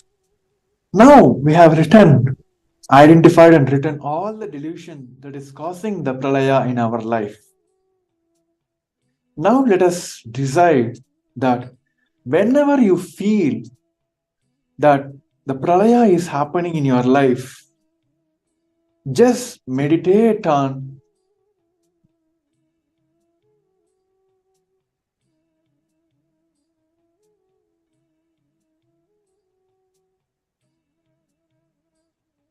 oh yes, sorry for the technical glitch. So yes, Paramashiva has revealed, the Supreme Founder of Hinduism has revealed that whenever you feel that pralaya is happening in you, just meditate on the Sandhya Nritta Murthy. Just invoke him and say, Mahadeva, you are doing your Sandhya Nritya in my life. Just show me you are doing the Sandhya Nritya. That's enough. He will simply manifest the auspiciousness in you.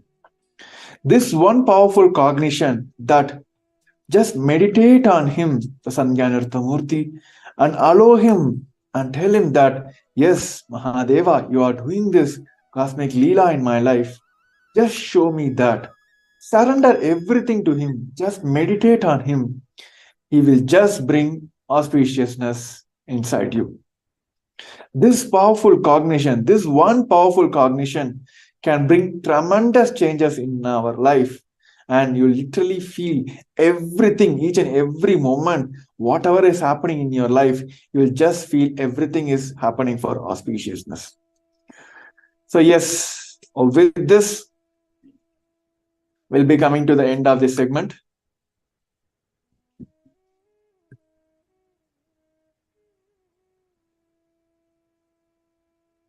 And also I request all the viewers on Facebook and YouTube. And now we'll be entering into yet another segment, which says, what is the benefit of all this Bhava Samadhi Darshans that Supreme Founder of Hinduism is giving us during this Paramashivam, and also what is this current world is facing as a problem, and what is the solution Kailasa is offering through the Mahaparamashivam. So I request all the participants, you can take a few seconds, a few minutes to share the live to all your friends and families whom you feel they should get the benefit of this Mahaparamashivam. And also you can share on your social medias how this one breakthrough, one understanding gives a breakthrough in your life. So let's take a few moments and quickly share the live to all our friends and families. So all of us will have the best Mahaparamashivam, which is directly given by the Supreme Pontiff of Hinduism, a 21-day program, awakening all of us to the superconscious breakthrough.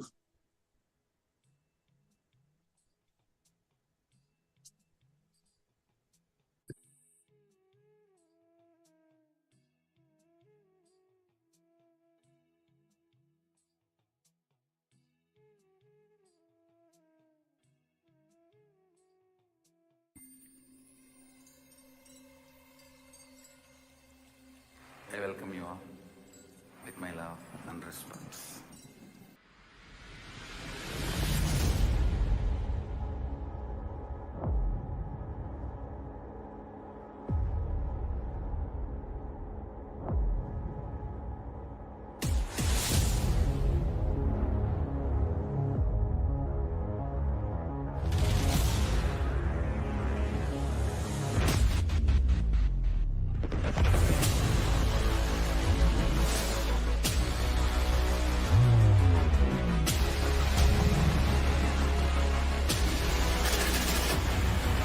You will become Paramashivam.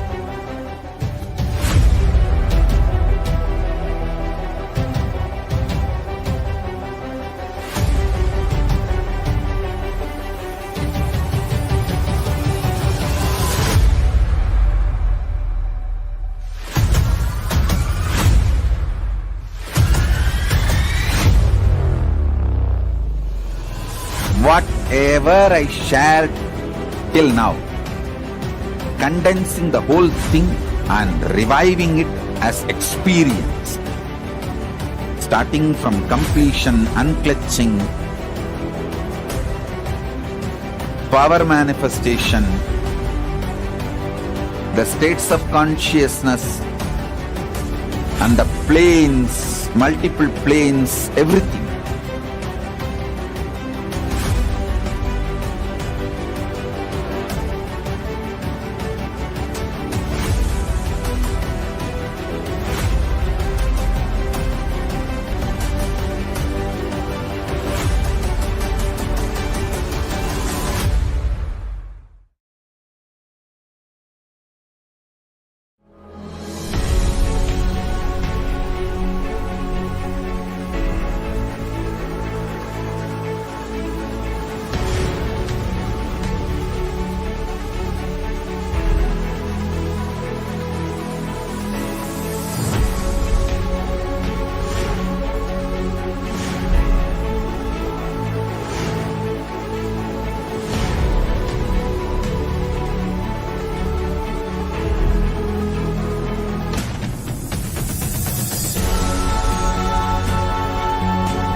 Understand? Literally last 39 years from the age of 5, whatever Paramashiva manifested through teaching, speaking, writing, every way, condensing the whole thing and presenting it to you all as experientially in these 21 days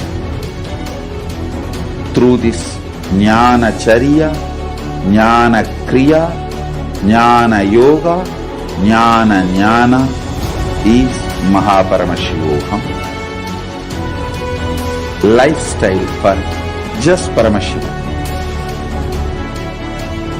Rituals to be just Paramashiva.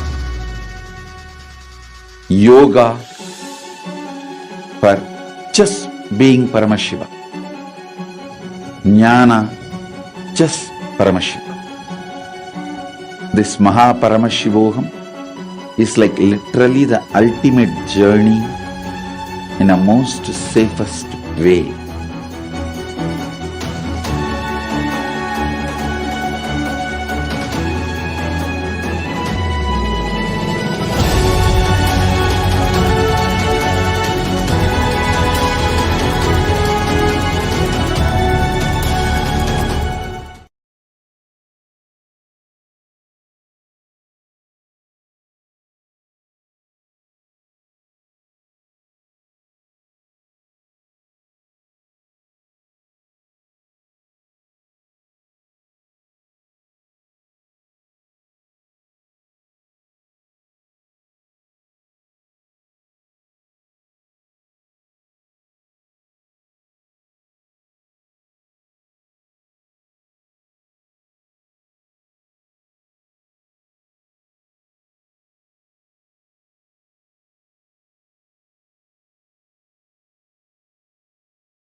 A more intelligently connected world leads to a brighter future.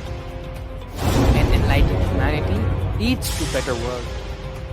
During the Paramashivam program, we help people to discover their superhuman possibilities and help them to find and achieve the true purpose of their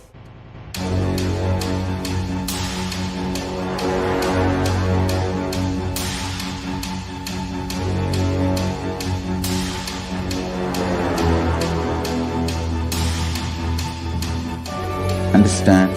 Literally last 39 years from the age of 5, whatever through teaching, speaking, writing, every way.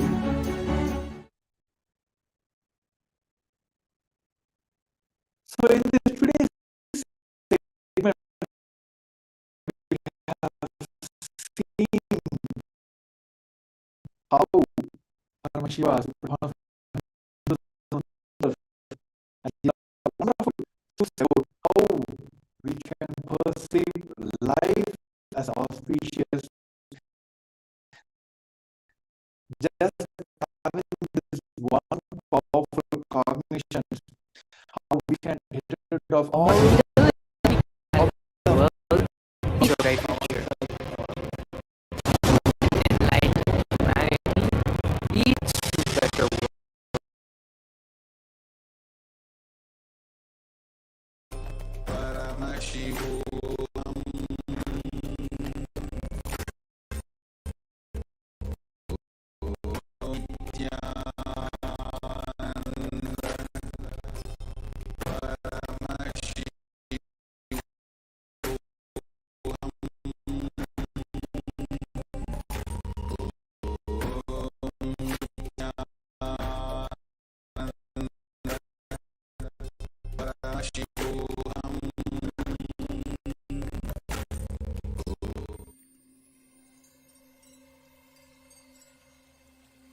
I welcome you all with my love and respect. Let you all open all your three eyes. Om Nithyananda Paramashivam.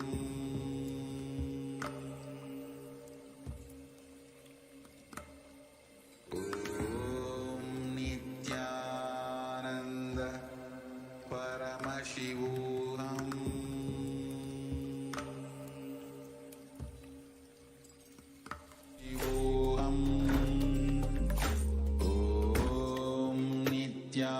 Nityananda Paramashivam. Om Nityananda Paramashivam. Om Nityananda Paramashivam. Om Nityananda Paramashivam. Ananda Paramashivam. Om Nityananda.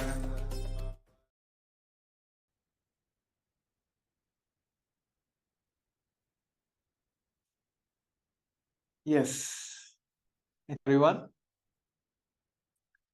So in the earlier segment, we have seen the Supreme Founder of Hinduism given as a wonderful truths and powerful cognition to all of us, that many of us have believed that our life is falling apart. And the actual truth is everything is falling in and everything is happening in an auspicious way. So looking at the life today and the current modern society now, the humanity now, the current, especially the youths, are being forced with many fears and greeds today. And the fear and greed become the major problem the current humanity, the current modern youth is facing now. It may be any field, it can be any aspect if you take. Looking at higher profile people, even in a job, health, whatever it may be, either they'll be driven by the greed or by the fear. On the other side, the shocking news is there are so much of layoffs are happening across the globe. Just we have had a new year and it's not even over the first month of January. And almost like many multi-million companies, the tech companies had put down their almost like 20 to 50% of their staff as a layoff. So unemployment's going to be a one more problem this humanity, this modern youth going to be facing now. And there was a one more report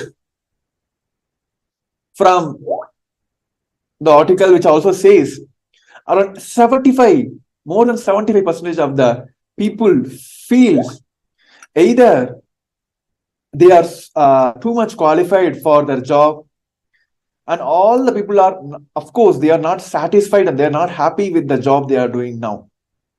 One side they feel they are overqualified for this job, another side they also feel that they are paid less for the job what they are doing. So these layoffs is the one more problem. You can see the statistics. Here are the largest tech layoff recently happened, and you can see the January 2023. Alphabet, Meta, Business, Amazon, Microsoft, all the super national companies has put down multiple percentage of layoffs. This is one side. Another side, you have seen the countries are going to have multiple debts.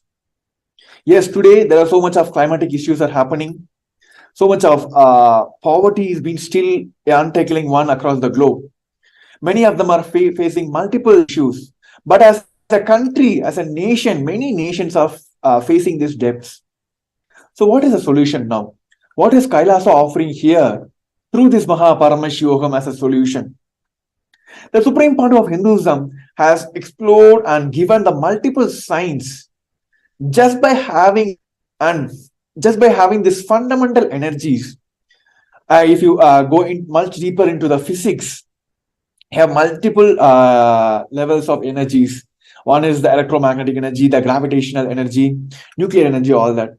Just by having and exploring these fundamental energies like gravitational and electromagnetic energy and energy, we get off this fear.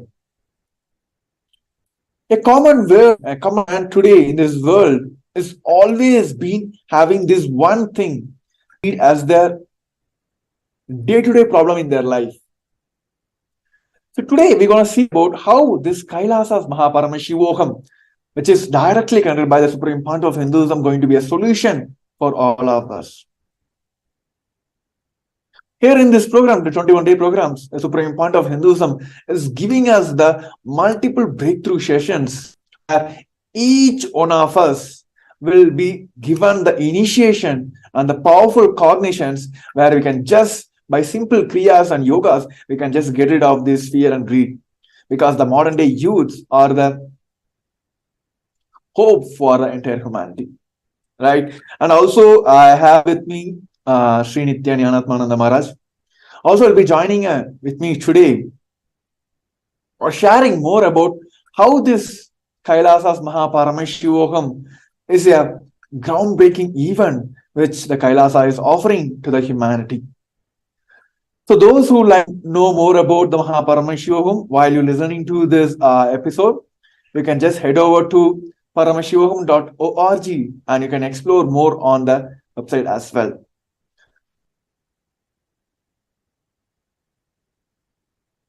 Yes. Now I would like to welcome Sri Nithyananda and like to request him to share more on this. What is special about Paramashivam and how Kailasa's Paramashivam can be a solution for this current modern day youths to get rid of this fear and greed. Nithyananda Maharaj. Yes, Nithyananda Maharaj, thank you so much. So this is the gift the Supreme Point of Hinduism is giving. So just by his very presence, just by his darshan, just by remembrance of him, just by giving a listening space and just by being in that place. So in the Paramashivam series of processes, darshans, initiations, Swamiji gives and supports you with the accompanying knowledge of how to come out of whatever difficulties it is, or what it is you want to manifest in your life, the science of manifestation. So So if we look simply at actually, how does the spiritual growth happen for any individual? Bhagavad Gita actually tells us in the second chapter, 61st verse, the Bhagavad Gita says, Tani sarvani samyamya yukta asita matparaha vashehiya sandriyani tasya prajna pratishtita. So the translation for this is, whether you believe it or not, whether you want to understand it or not, you are a person, you are an individual soul, reflecting pure consciousness. So if we look at actually just even how simply the spiritual growth happens. So you are an individual soul reflecting the pure consciousness. So this is our pure possibility to reflect that highest space, because we are a manifestation of an individual soul reflecting that pure consciousness. So we have the possibility, we just need to have the deeper layers, the higher levels unlocked, and strengthen our connection and the manifestation of that superconscious energy in our own individual life. So this is precisely what the Supreme Point of Hinduism does. This is exactly what happens by spending time entangling, connecting with the Master. So how does this spiritual growth happen? Swamiji reminds us, your conscious decision to empower oneness experience is enough for the oneness to blossom in you, the oneness to take over you. It's just declaring your willingness, the conscious willingness. So just saying your yes, is enough. And this again and again is what the participants in the Paramashivam are sharing, that just by having that innocent listening space, just by spending that time with the Supreme Point of Hinduism, all the patterns are removed and all the possibilities manifest effortlessly.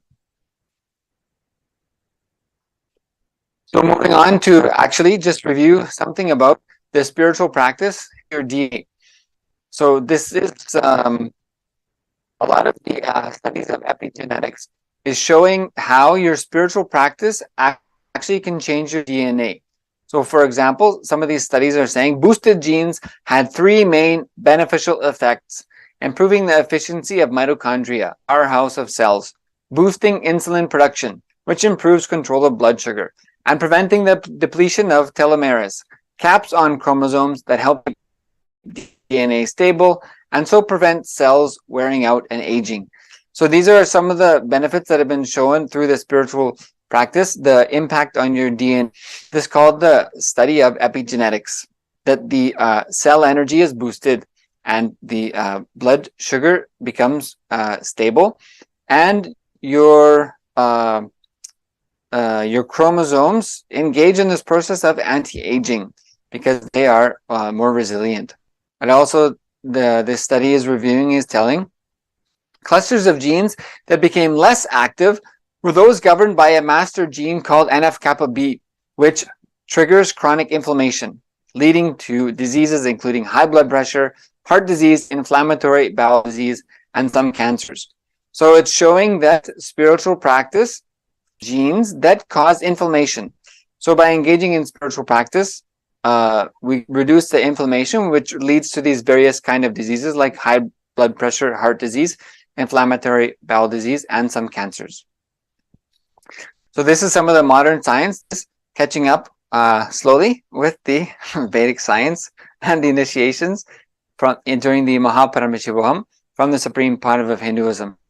So just a reminder, paramashivoham.org, you can enter your intention now. So is it possible for me? Is it possible to live a superhuman life in the human body? Does the third eye awakening really exist? And can such awakened states be transmitted from master to disciple? So the answer is yes. This is the very purpose of the happening of the Supreme Point of Hinduism, the incarnation, the avatar of Paramashiva, to give this superconscious experience as our experience. So the avatar happens in human body to transmit the powerful cognitions, because when your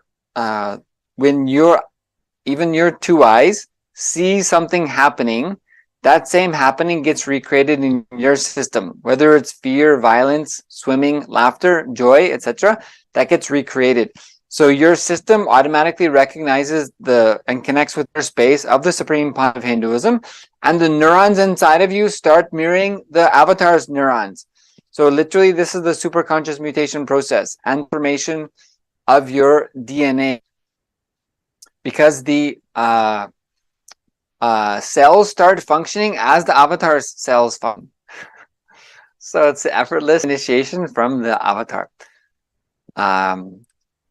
So this is some of the scientific study done on previous programs, gifts from the Supreme Pontiff of Hinduism, that has seen this increase in cellular energy.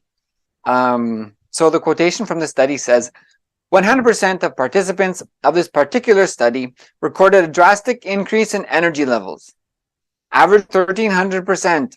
Such an increase is clearly impossible through any other known means, such as exercise, yoga, or fitness training, which can affect a maximum of 40% increase in the muscles. To see this in the red or white cellular energy is very unusual. So this is something that modern science has never seen before. Modern science, meaning the last few hundred years, has never seen before. The scientists conducting the study in the 21-day program with the Supreme Pontiff of Hinduism measured this 1300% increase in mitochondrial cell energy, which you get a maximum if you get a 40% increase in the muscular mitochondrial energy. That is a good impact from doing, say, intense gym or yoga. 1300% for all is unheard of, and that in the red or white cellular energy is extremely unusual. So already the Kundalini awakening, initiations and darshans from the Supreme Pontiff of Hinduism during the Paramashivam, these experiences has already been shown to be literally off the charts of what modern science has ever seen. So this is why again and again we hear the participants saying, all these things are happening effortlessly. The transformation is happening without me doing anything. Patterns are simply falling away. And even I have to be careful what I think, because what I think starts happening. So this is the science of traveling to higher lokas. It means the higher conscious levels. So the lower moods of fear, greed, lust, as we've been speaking about today, is one space of living and empowering those lower cognitions of yourself. But the higher conscious zones and the vertical time zone is also one part of you, and which part of you decide to empower, that space gets empowered in your being and starts to radiate through the rest of your life. So this is the superconscious mutation process. The infusion of the cosmic superconscious mutation energy results in quantum entanglement and causes the neurons of the receptor to mirror the space of perpetual completion radiating from the Supreme Pontiff of Hinduism at a biological level. So this is the superconscious mutation process. By empowering our the aspects of us in the higher lokas, and by experiencing those higher states of consciousness, and by mirroring the neurons of the Supreme Pontiff of Hinduism during the processes, initiations, and darshans, it literally transforms the neurons and cells of our system. So the mutation happens through the superconscious grace and initiation. So let us hear more personalized experience of how this transformation process happens, and what is the experience of liberation of fear and greed, and various other aspects that happen during the Paramashivam. Just a reminder, paramashivam.org is the simple link to enter your intention. And you can go to actually ecitizen.kailasa.org, and you can register to be an e-citizen of Kailasa, Kailasa, the First Nation for all Hindus, reviving the Enlightenment science for the entire humanity. So paramashivam.org and ecitizen.kailasa.org. Register your intention, whatever it is. See, the whole science Swamiji is giving is your thought and your intention becomes reality just by a decision. So Swamiji again and again is initiating and empowering us to simply take the actions necessary to manifest your reality. The lower moods, fear, greed, are not required.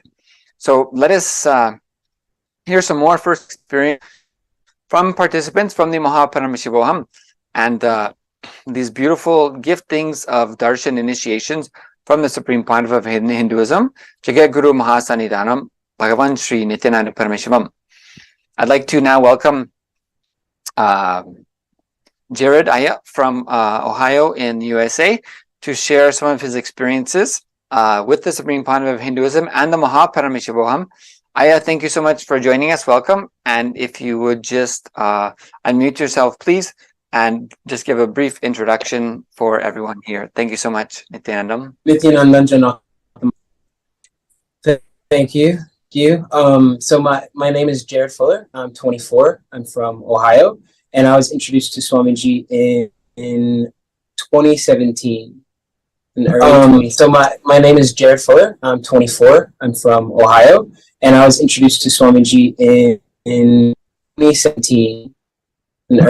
So my name is Jared Fuller. I'm 24. I'm from Ohio, and I was introduced to Swamiji. I'm having a bit of a lag here. Yes, we're just Okay. Great. We're just reviewing your introduction. So thank you. And yes, and so you, yes, exactly. And you had participated in not only the Paramashivam, but as you mentioned earlier, the 2017 Paramashivam. Yes. Great. Okay, thank you so much. And so now with your experiences with the Supreme Pontiff of Hinduism and the superconscious mutation process, so things feeling as impossible reality happening just effortlessly. So what would you share about this whole Darshan initiation processes with the Supreme Pontiff of Hinduism, such as the Paramashivam? What is that experience for you? Absolutely. Like, especially in regards to fear and greed, I can say, and to the people who are just now being introduced to Swamiji, I want you to like really listen to this one.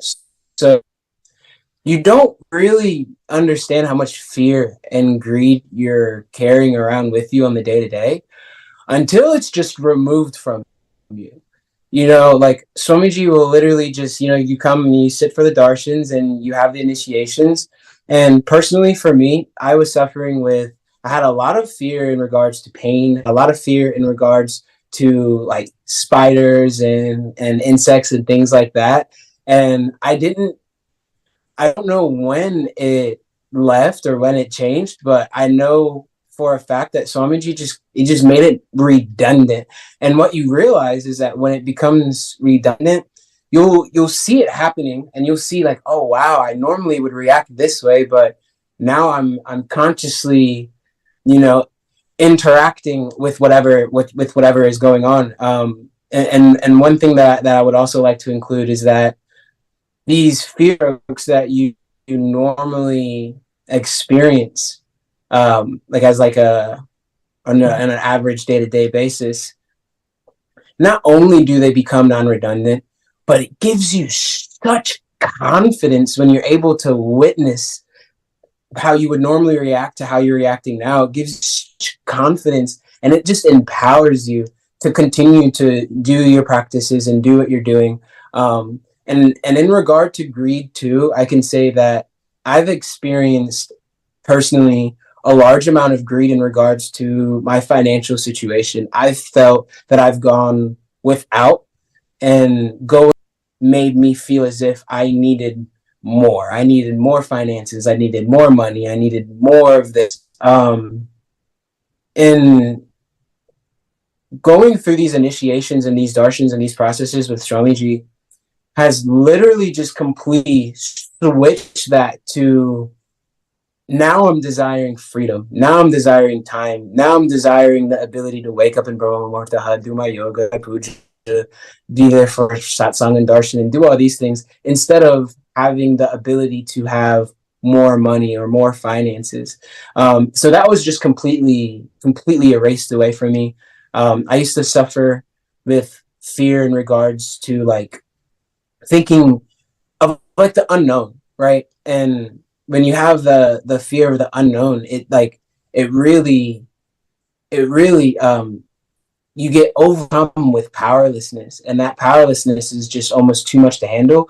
As to where on the opposite side, when you can literally see that that everything is happening is for a reason and everything is auspicious, it gives you such a strength. It gives you such a power that allows you to start understanding that, hey, whatever has happened and whatever is going to continue to happen is for the benefit of you. And you feel as if you're being supported by the very, very cosmos itself, and having that support and feeling that support and confidence and enthusiasm, not only does it melt away the fear, not only does it melt away the greed, but it brings a tremendous amount of just feeling of powerfulness. And that feeling of powerfulness is what increases the confidence, and then that's what increases the enthusiasm, and it just allows you to continue upon this path that you're taking. So yeah. Great. So these are some of the patterns that you've been liberated from, as you were mentioning endlessly through the initiation process. And it's like you don't even really notice, it's like and this is why earlier I said somebody who has just been introduced to Swamiji, you don't really notice the amount of fear and the greed that you're carrying. And the reason why I say that personally is because I had no idea. Like I don't have fear. I don't have greed. And you won't really understand it until Swamiji just makes it non-redundant for you. And then that's when you really realize the baggage that you were carrying. And it makes that gratitude and appreciation so much more. Right. And as you had mentioned, the confidence that the cosmos is supporting me, Swamiji is supporting me, I can move ahead with what I want to manifest, that I don't have to be spending so much time in my fear and greed. Absolutely.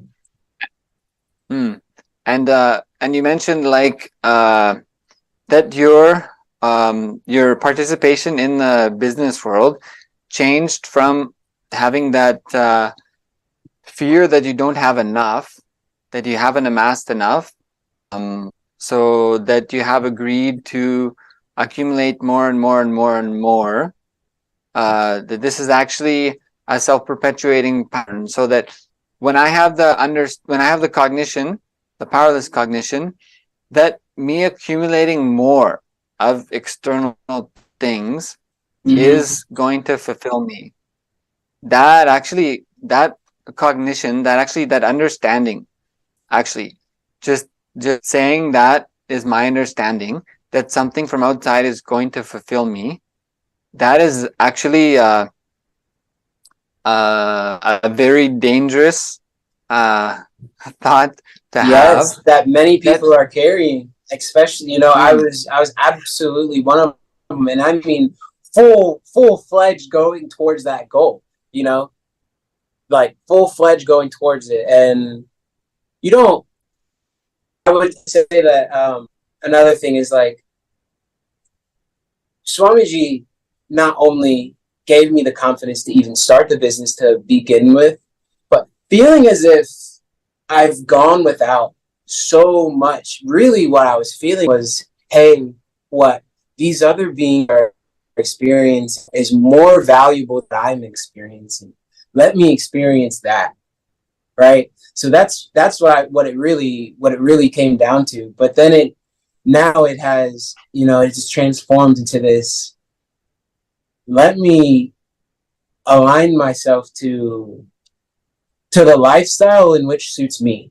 And that lifestyle is, obviously the lifestyle of Kailasa, waking up in Brahma Muhurta, being able to do the yoga, puja, kriyas, all of these things. And so that's been my driving factor ever since the beginning of the Paramashivam program. It has I haven't faulted on it. It's like the Paramashivam program has allowed these darshans, has allowed just this simple integrity to grow, and it's just continued to empower me again and again. It's just continued to empower me. So I can't thank Swamiji enough. I can't. There's no way to. But not only do I feel as a very blessed being to be able to have see and witness the transformation, but also to be able to come to others and, hey, look, listen, like I've been there, and where I am now, I wouldn't have expected in a million years. And I didn't do anything other than show up and have simple integrity. That's all we really did, you know. And Swamiji just does the rest, and it increases that confidence in Swamiji, in yourself. And let me tell you something. For me personally, understanding that I'm Paramashiva was very difficult. When you feel as if the very fabric of existence itself is your guru, and it's supporting you, and it's helping you, and it's grooming you to essentially be exactly what you want to become, it gives you the strength that, hey, even if I've yet to manifest it, I am Paramashiva. So it's a very beautiful thing. Yes, and that is what this this cognition, understanding, that you mentioned, moving away from fear and greed. So rather than feeling like I need to accumulate more to more external things, that is actually perpetuating this cycle of fear and greed. But actually that your focus had changed to, okay, now let me focus on the things that bring me inner fulfillment, the things that empower me to sustain that fulfillment and to live blissfully in my life. That's a huge shift, actually. Especially for a young person to come from effortlessly the experiences with the Supreme Point of Hinduism. A complete shift on looking at life of, okay, all these things I see outside, actually none of them will fulfill me. Let me focus on what brings me inner fulfillment and to work for that. That is a huge transformation. It is. It's a massive transformation that required little effort by my part. Very little effort by my part. Exactly. And I know you had you've had a lot of different beautiful experiences in your life, and in the Paramashivam with the Supreme Pontiff of Hinduism. We have a couple minutes. I don't know if you want to briefly share one of your darshan experiences or anything else. I'd love to. Yeah, so actually, this experience that I had recently, so I'm sorry, as I'm thinking about it, I feel as if it's happening again. So I'm sitting for darshan, and I'm just sitting, and I'm having thought. I'm like, you know what, let me just drop from all these thoughts, and like, let me just be, and whatever happens, right? So I'm sitting, and Swamiji comes on beautifully as always, and maybe 20 or 30 seconds go by, and every cell in my being just starts rapidly reverberating. I mean, vibrating at the highest intensity that I've ever experienced in my life, to the point where I didn't even know I had this many cells, or this many. I feel as if it was cells, because I felt as if these very, very small things inside of me just vibrating, shaking. And there was a moment where it became so overwhelming that Janat and I was going to literally explode. I feel like I was literally going to just explode in all directions. And I remember I recalled, and I asked Swamiji, I said, hey, Swamiji, this is too much. Like, please lower it. Like, this is too much. And the second I asked that, the very second, it dropped down. And I settled myself and took a couple more deep breaths, and then I asked Swamiji, okay, Swamiji, I'm ready to raise it back up. It never got raised back up again. It never got raised back up again. But I tell you what, I felt as if Swamiji raised my frequency to the exact amount that the being could handle. It was almost as if I was a cup, and you know when you fill the cup up with water, and then you fill it up just a little above the rim of the cup, just a little bit above the rim of the cup to where it's like a tiny bit flown. That was me. I was holding more than I could handle. And it was so intense. It was such a beautiful experience. And yeah, I asked Swamiji to lower it down. And the second I did, he did. It just came right down. And I was experiencing, I was like, okay, I'm ready. And then asked for it to be raised back up, and it just stayed. And what that showed me was, hey, you know, Swamiji knows much better than me. I could have maintained it, but it was such a powerful experience that even after the experience, I feel as if anytime that I go back to recall on that experience, I feel that overwhelming sensation, and it was so much to hold. It changed my perspective on everything. After that happened, it was like, okay, whatever happens from this moment forward is purely through the will of Swamiji, and let me allow that to happen. So whether I view it as negative, whether I view it as positive, whether I view it as whatever it is, it goes back to the cognition of earlier, which is everything that happens is auspicious. Yes, exactly. Great. Thank you so much, Aya, for joining us today and for sharing experience. Thank you, Nithyananda. Nithyananda. Thank you. And with this, I'd like to welcome everyone once again to your intention into Paramashivam.org. So, with the space of powerfulness, your own declaration for what it is you want to manifest in your life, what it is you want to manifest yourself as for those in your life, and what those in your life want to manifest in their life for you being the cause of that, to have the cosmic energy infused in you, and the blessings of the supreme part of Hinduism, the superconscious mutation process. The possibility, as Jared is sharing about the disillusion, the redundancy of fear and greed, and understanding, having the experience that everything that happens is auspicious, and just deciding to hold on to that powerful cognition and take the next step. So first step is entering your intention into Paramashivam.org. Click the register link. You can also go to the events.kailasa.org/Mahaparamashivaham/registration. So that takes you directly to the registration page. Or you can go to the short link of Paramashivam.org and click register. So take that first step. First step is typing in the keyboard and clicking the link and enter your details into the registration form. If you need help entering into the registration, just type in the chat on the social media platform where you are that you need some assistance to register, and you'll be contacted. So first step to manifesting your reality is simple effortlessness. Just entering your intention to be there in the Mahaparamashivaham, February 9th to March 1st, the greatest spiritual program of the year. And you can also become the e-citizen of Kailasa. So the First Nation for all Hindus and the First Nation for the enlightenment of the humanity, the new era, the reawakening of the consciousness on the planet Earth, happening from the grace of the blessings of the Supreme Pontiff of Hinduism. So ecitizen.kailasa.org.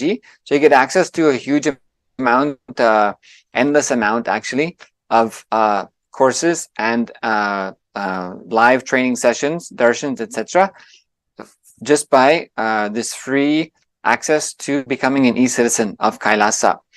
So as Swamiji has told, the opening of the Mahakailasa and the Mahaparamashivaham next season happening all in this year. So that constant auspiciousness available.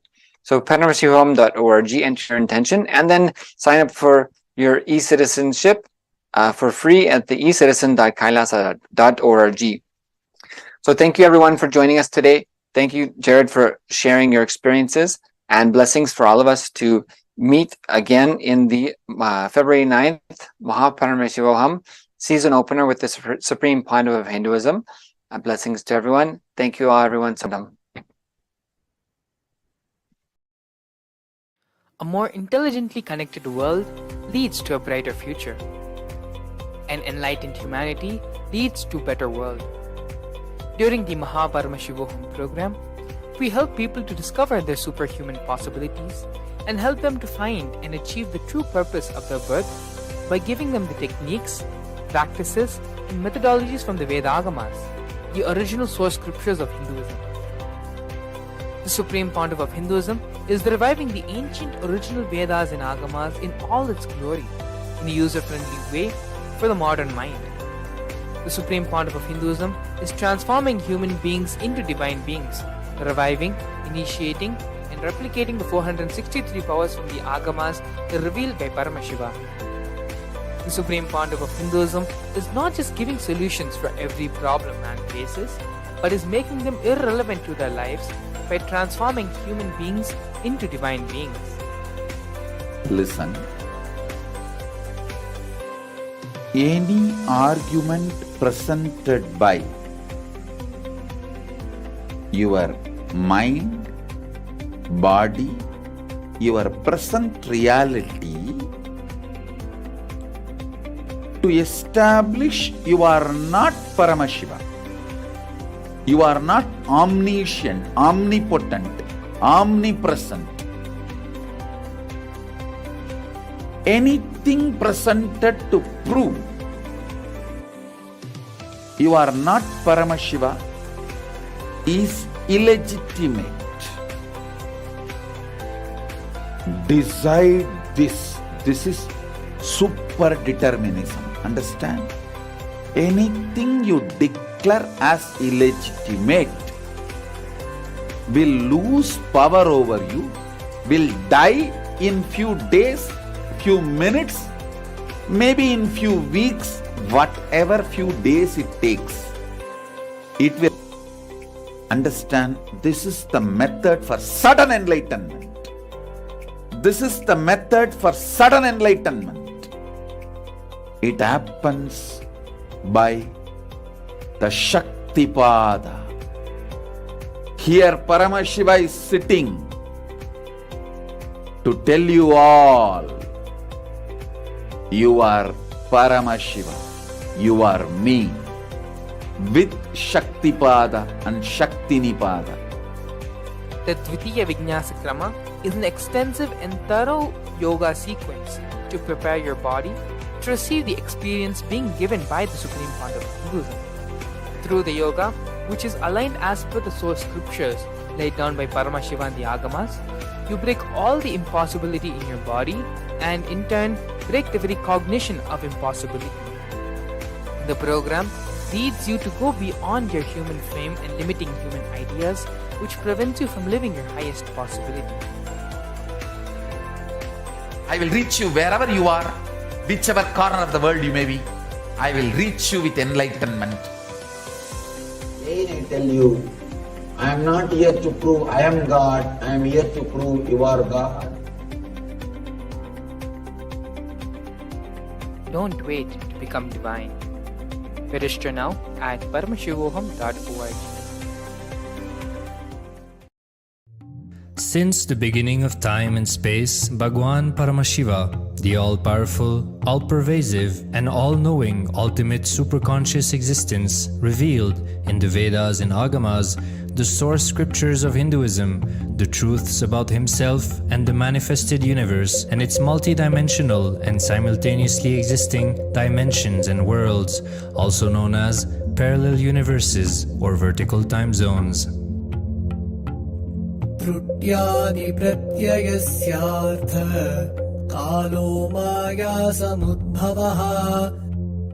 The Kala Tattva, which gives rise to the knowledge of various time zones and parallel universes such as Truti and others, is originated by Ananteshwara from the impure Maya. Bhagwan Paramashiva mentions that as we experience the various higher states of consciousness, we simultaneously experience the various time zones. We get transported to the parallel universes and experience the other dimensions of our own existence, of our own personality. Listen. Subarloka is all about stable bliss, absolute health and stable bliss. Maharloka is all about the highest peak possible. Jana Loka is place where you can exist in multiple bodies at a time. You experience oneness as the super reality. Tapaloka is that last struggle you go through. Sometimes you know you are Paramashiva, sometimes you just slip off, but again you say, I am Paramashiva. That space is the Tapoloka, an absolute surrender. Whether I am remembering, I am manifesting Paramashivatva, or I am deluded, I surrender both to Paramashiva. When you take that decision, you are lifted to Brahmaloka. You move to the Brahmaloka. The deep surrender lifts you to Brahmaloka. Then from there, you move to Parandama, Vaikunta, and Kailasa, then Mahakailasa itself. The key to unlock these parallel universes is hidden in the spine of the human body. Human beings, only human beings on this planet Earth are empowered, hardwired, capable of migrating to parallel universe. Understand? Your spine is not only hardwired, capable of fuel, charged to lift you off to different parallel universes. Sukritan manavo bhutva jnani chen mokshamapnuyat chaturashita-laksheshu sharireshu sharirinam namanusyam vina yatra tattvahanantu labhyate. Of the 8.4 million bodily forms, important for it is form in which one gets knowledge of the essence. This knowledge of essence cannot be attained in any other form other than human. The possibility you have need to be told to you. Understand? Even though animals have spine, because the majority of the time they spend horizontally, the spine is not capable of getting fuel with a subtle fuel called ojas. The ojas need to be filled in your spine and the kundalini need to be ignited for you to reach parallel universe and different vertical time zone spaces. When our state of consciousness is raised, we start experiencing these higher lokas, allowing the various possibilities and powers available in these universes to start expressing in our own human body. Recently, scientists have discovered that the human body, particularly in the brain, naturally produces light in the form of biophotons, and that when our state of consciousness is lifted, the brain moves from producing a normal 20 photons of light per centimeter square per second to more than 100,000 photons of light per second. That shows us that as we start to experience higher and higher states of consciousness, we start to produce huge amount of light, which is directly proportional and translatable to the amount of possibilities and powers that start to manifest on this plane, as well as the freedom from pains and sufferings experienced by beings in lower states of consciousness. These higher lokas gives you various possibilities, powers. For example, imagine, visualize you going to a different country where the electronic gadgets are easily, freely available. So naturally, everything you can gain through the electronic gadgets will be available to you freely.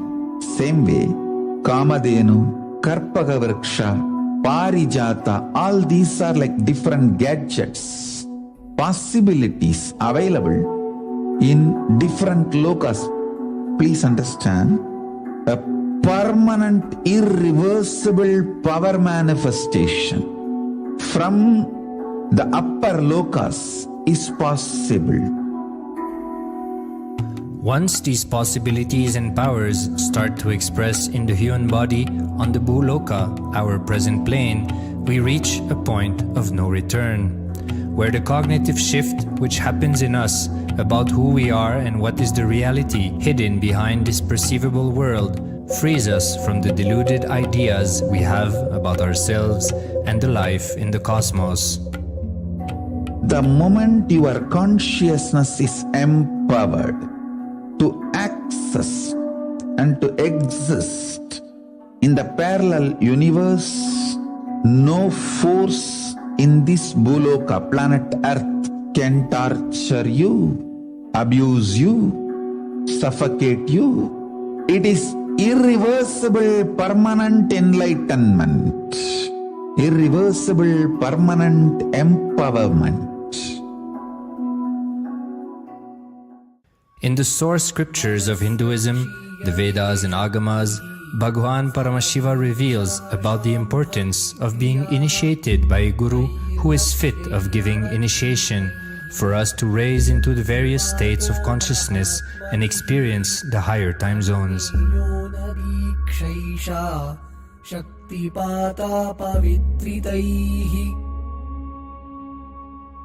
The potency of Anavamala, which veils the innate and essential nature of the soul, is set into the decaying phase by this specific activity. Such specific activity is characteristically called Diksha. The intimate communion between the Blessed One and the Blessing One is very rare and difficult to occur. The Supreme Pontiff of Hinduism, Jagat Guru Mahasannidhanam, His Divine Holiness Bhagwan Nithyananda Paramashivam, is the 1008th incarnation of Paramashiva as per Hinduism, living amidst us today. Starting out at a young age and enduring years of intense penance, he persevered with the single-pointed vision of experiencing the ultimate oneness with Paramashiva, known as Paramadvaita. He traversed the length and breadth of India, initiated by his gurus into yoga, tantra, and other Eastern metaphysical sciences.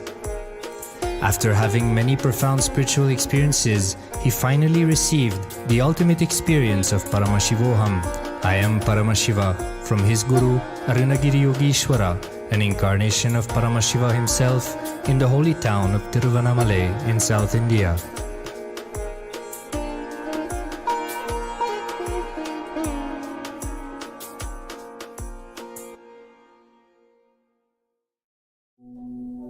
The brain is the body's most complex organ, containing more than 100 billion neurons, each of them in chemical and electrical conversation with up to 10,000 other neurons. Its sheer capacity to process the various happenings of life is astonishing. The scientific studies on the Supreme Pontiff of Hinduism's brain remarkably shows that the complexity presents no difficulty for the Supreme Pontiff of Hinduism in managing his brain's activity. The Supreme Pontiff of Hinduism's capacity to control his brain is very fluid. He can easily shift his brain function and alter his brain waves, allowing the travel into various time zones possible and effortless.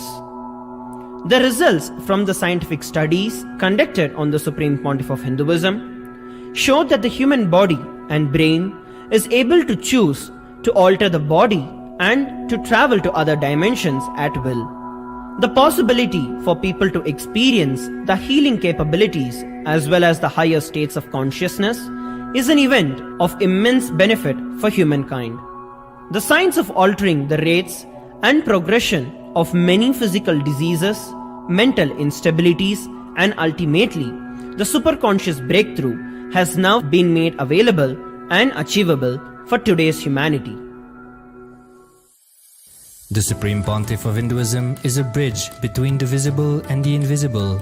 He is also a bridge between the age-old world of mysticism and the modern world of discovery. As brain your present reality to establish you are not Paramashivam. You are not omniscient, omnipotent, omnipresent. Anything presented to prove you are not Paramashivam.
It is all enter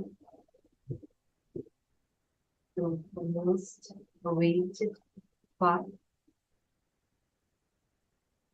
of our day, which is the Darshan. We also welcome all the viewers that have joined us now from Facebook, YouTube, and other social media platforms, and all the program participants for participating in this preparatory program for Paramashivam. Now all of you are intensely doing the visualization process in the program. Just hold on to that. Now, in a few minutes, we are going to be entering into the Samadhi Darshan of the Saptatandava Murthis of Paramashivam. We are going to be having Sandhya and Nritta Murthy Darshan. Now, we are going to be chanting the Dhyana Shloka of Bhagavan Sandhya and Nritta Murthy during the Darshan.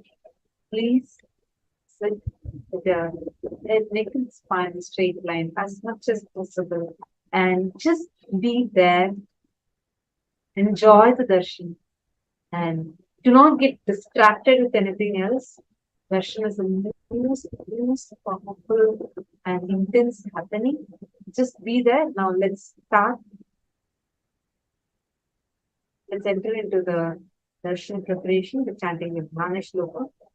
Chaturbhujam Trinetram cha Jatamakutbhushanam Abhayam Damaru Savye Vame Pincha Savismayam Apasmaram Vinapithe Vamangraya Kunchitam Stitham Udveto Dakshinam Padam Asavyagam Tada Tatpadam Kunchitam Vata Sarpakankana Sandhyatachar Varnadi Purvavam Bhave.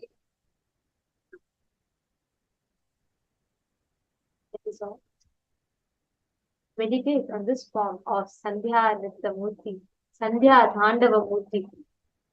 The meaning of the Dhyana Shloka goes as: I meditate on the form of Sandhya Nritta Murthy, who has 4 hands and 3 eyes and is adorned with the crown of jatas. In his right hand he holds a Abhaya and Dhamaru. In his left hand he holds a peacock feather. Apasmara is present without a petum. The left leg is bent and is on the Apasmara. Right leg is facing upward and that leg is having the serpent as the anklet. Now, let us all chant the Mahavakya and get ready to receive our Samadhi Darshan. Om Nithyananda Paramashivam. Om Nithyananda Paramashivam. Om Nithyananda Paramashivam.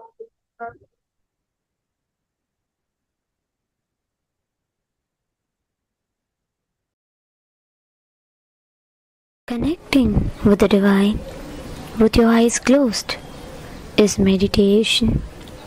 Connecting with the divine with your eyes open is darshan. Come, let us all now move from meditation to darshan.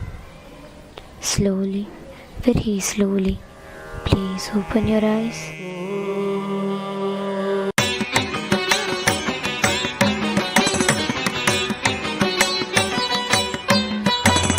மன்னாதி பூதமோடு விண்ணாதி அண்டம் நீ மறை நான்கின் அடிமுடியும் நீ மரியும் நீ ரவியும் நீ புனலும் நீ அனலும் நீ மண்டலம் இரண்டேழும் நீ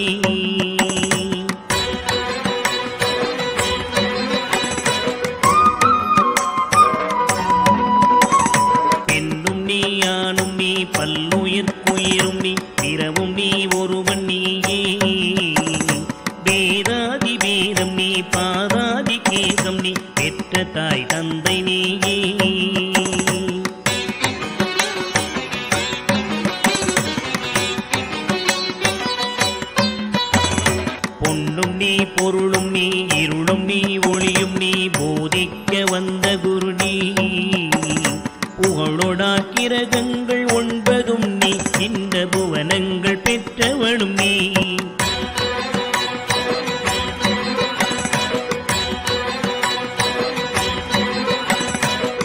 அளந்தறிய ஜீவ கோடிகள் ஈந்த அப்பனே என் குறைகள் யார் குறைப்பே குறை தீர்க்கும் தூயவா குன்றம் போல் நின்றவா நித்யானந்த தேவா குறை தீர்க்கும் தூயவா குன்றம் போல் நின்றவா நித்யானந்த தேவா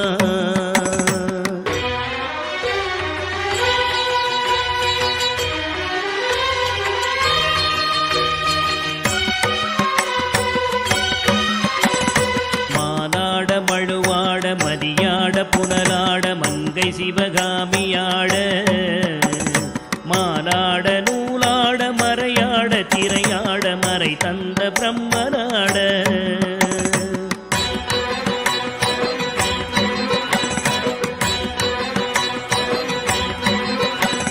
கோனாட வானுலகு கூட்டமெல்லாம் ஆட குஞ்சர முகத்தனாட குண்டலமிரண்டாட தண்டை புலி உடையாட குழந்தை முருகேசனாட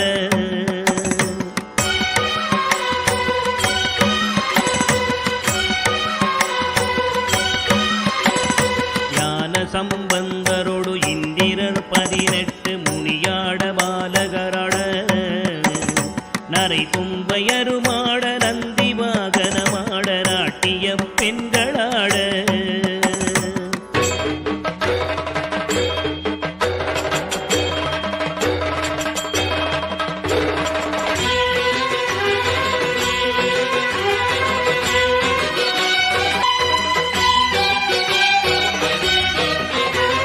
எனை நாடி இது வேளை விருதோடி ஆடி வருவாய் ஆனந்தமயமாக ஆடி வரும் தேவனே நித்யானந்த தேவா மயமாக ஆடி வரும் தேவனே நித்யானந்த தேவா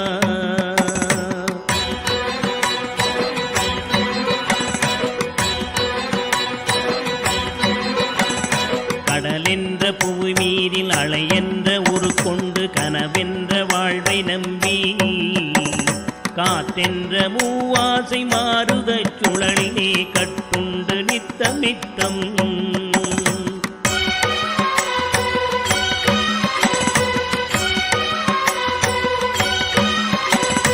உடலென்ற கும்பிக்கு உணவென்ற இறை தேடி ஓயாமல் இரவு பகலும் உண்டுறங்குவதை கண்டதே அல்லாமல் ஒரு பயன் அடைந்தினேனே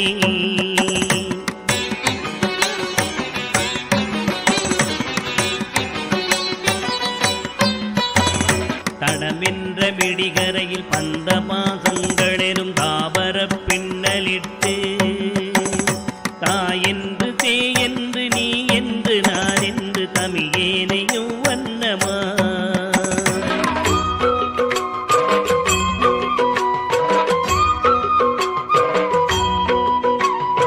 இடையென்று கடை நின்று ஏனென்று கேளாதிருப்பதும் அழகாகுமோ இன்னனை தீர்க்கவே என் முகம் காட்டிவா இனியனே நித்யனேவா இன்னலை தீர்க்கவே என் முகம் காட்டிவா இனியனே நித்யனேவா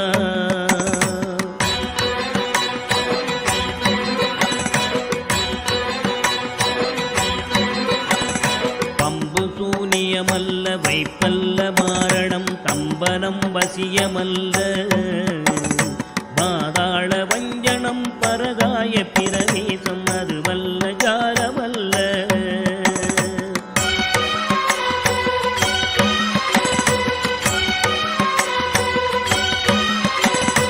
அம்பு குண்டுகள் விலகும் மொழியும் மந்திரமல்ல ஆகாய குளிகை அல்ல அன்போடு செய்கின்ற வாதமோடிகள் அல்ல அரிய மோகனம் அல்ல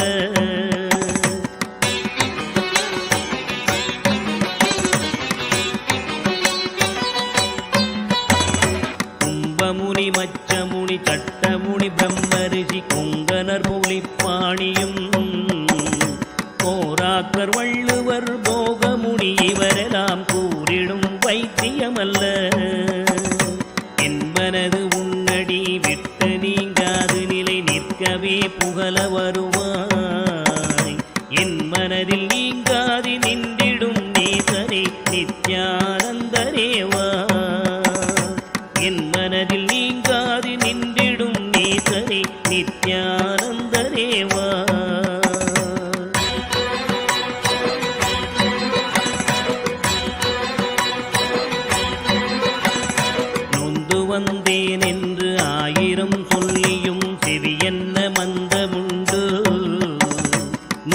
நெறி அறியாத பிள்ளையை பெற்ற பின்னோக்காத தந்தையுண்டோ?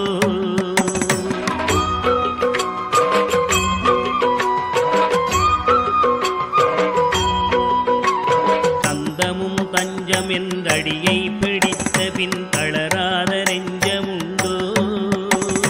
தந்தி முகன் அருமுகன் இரு பிள்ளை இல்லையோ? தந்தை நீ மலடுதாரோ?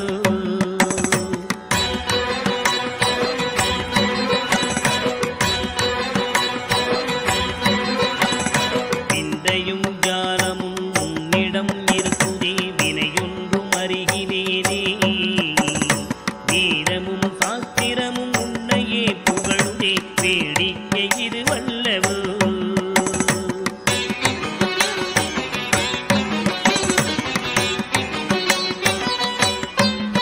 இந்த உலகீரேழுமே அளித்தாய், இனிமே நான் உன்னை விடுவதில்லை. எப்பிறவி எடுத்தாலும் உன் பதம் வேண்டுமே நித்யானந்த குருவே. எப்பிறவி எடுத்தாலும் உன் பதம் வேண்டுமே நித்யானந்த குருவே.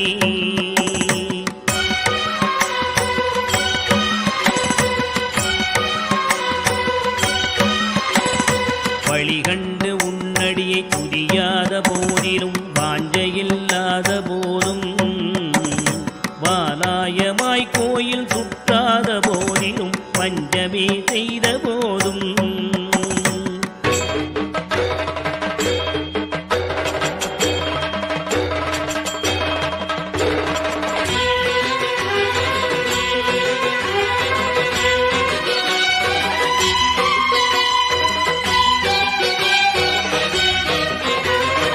ஒளியகனை முகனை இல்லாமலே பாடினும் மூர்க்கனே முகடான்.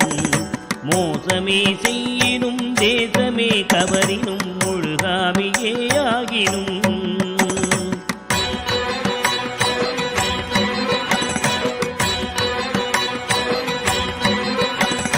பழியன கல்லவே தாய் தந்தை கல்லவோ பார்த்தவர்கள் சொல்லார்களோ?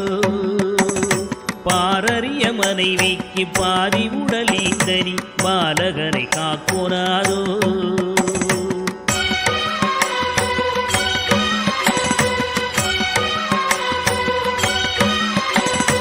எழில் பெரிய அண்டங்கள் அடுக்காய் அமைத்தனி என் குறைகள் தீர்த்தல் பெரிதோ? என் குற்றம் போக்கியே என் மனம் குளிர வரும் நித்யானந்த குருவே. என் குற்றம் போக்கியே என் மனம் குளிர வரும் நித்யானந்த குருவே.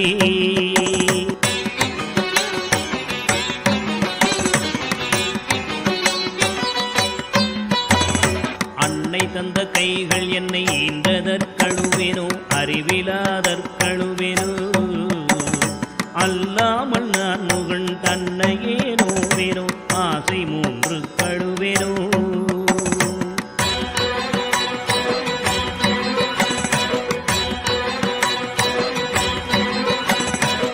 பிறப்பென்ன வினை செய்தேன் என்றழுவேனோ? மூட அறிவு கழுவேனோ? முள்ளிலன் வினை வந்து மூழும் என்றழுவேனோ? முக்தி வரும் என்றுணர்வனோ?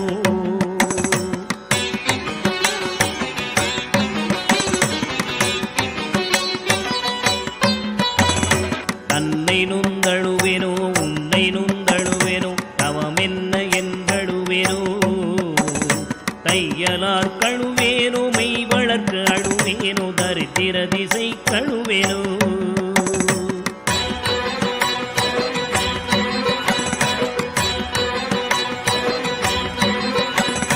இன்னும் என்று அழுவேனோ? எல்லாம் உரைக்க வருவாய். மானிட பிறப்பருக்கும் மாறாத வாயனே நித்யானந்தனேவா.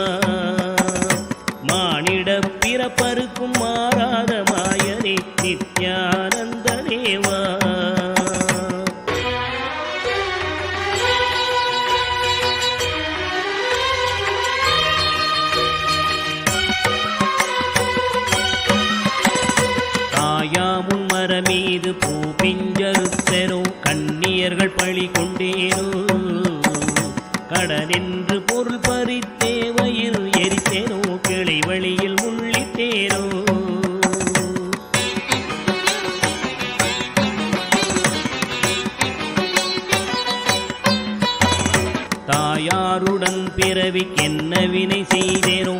அந்த பொருள் இல்லை என்றேனோ நான் என்று கருவித்து கொலை களவு செய்தேனோ தவசிகளை ஏசினேனோ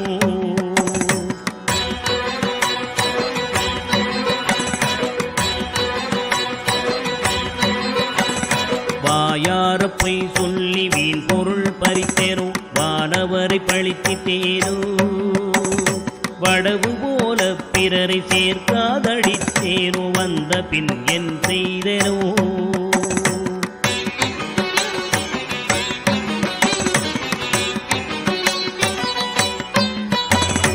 ஈயாதலோவி என்றே பெயர் எடுத்தேனோ எல்லாம் பொறுத்தருள்வாய் பொறுமையின் சீலனே இன்முகநேயனே நித்யானந்தனேவா பொறுமையின் சீலனே இன்முகநேயனே நித்யானந்தனேவா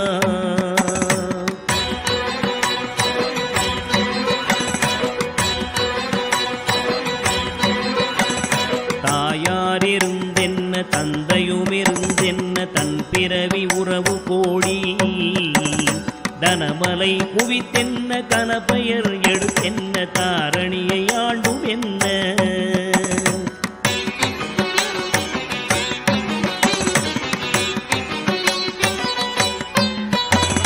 சேயர்கள் இருந்தென்ன குருவாயிருந்தென்ன சீடர்கள் இருந்தும் என்ன சித்துகள் பலவும் கத்தென்ன நிதமும் விரதங்கள் செய்ததென்ன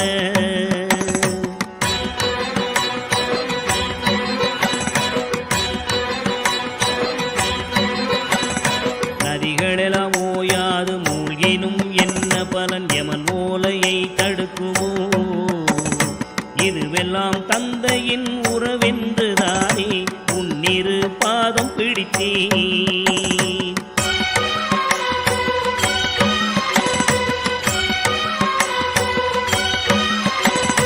யார் மீது உன் மனம் இருந்தாலும் உன் கடை கண் பார்வை அது போதுமே உன் கடை கண் பார்வை என் மீது நின்றிட அருள்கின்ற நித்யனேவா உன் கடை கண் பார்வை என் மீது நின்றிட அருள்கின்ற நித்யனேவா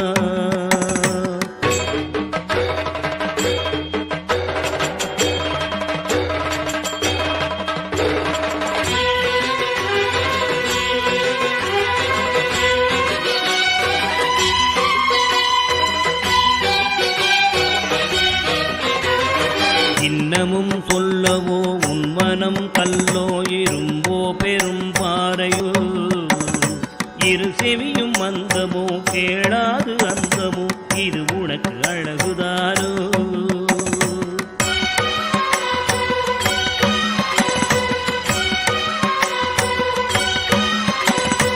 என்னென்ன மோகமோ இது என்ன சாபமோ இதுவே உன் செய்கைதானோ இரு பிள்ளை தாபமோ யார் மீது கோபமோ ஆனாலும் நான் விடுவேனோ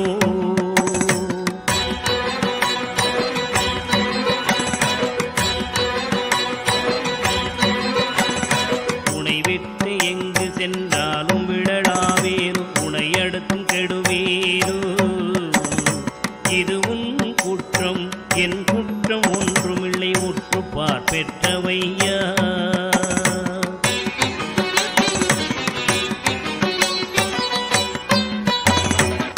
குற்றமாயினும் உன் குற்றமாயினும் இனி அருளை அளிக்க வருவாய் விந்தைகள் புரிந்திடும் விமலனே அருள் தரும் தீரனே நித்யனேவா விந்தைகள் புரிந்திடும் விமலனே அருள் தரும் தீரனே நித்யனேவா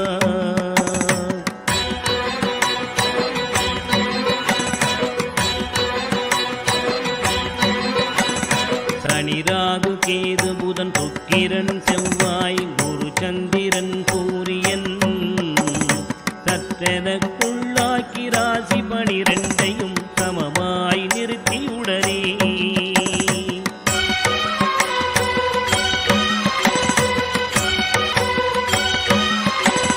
பணியொத்த நட்சத்திரங்கள் பக்குவப்படுத்தி பின்னால் பர்கின்ற கிரணங்கள் 11ஐயும் வெட்டி பலரையும் அதட்டி என் முன்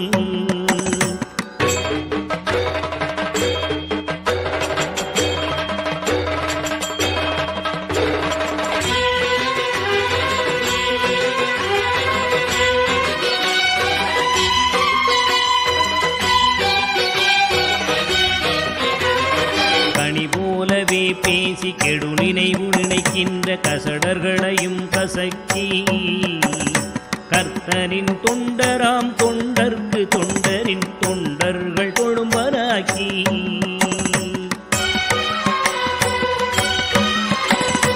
இனிய மனம் கொண்டிடும் நித்யபுரி நித்யனே என ஆழ்வதும் கடன்கான் கோடியில் ஒருவனே ஜீவனில் ஜீவனே நித்யானந்தனேவா கோடியில் ஒருவனே ஜீவனில் ஜீவனே நித்யானந்தனேவா கோடியில் ஒருவனே ஜீவனில் ஜீவனே நித்யானந்தனேவா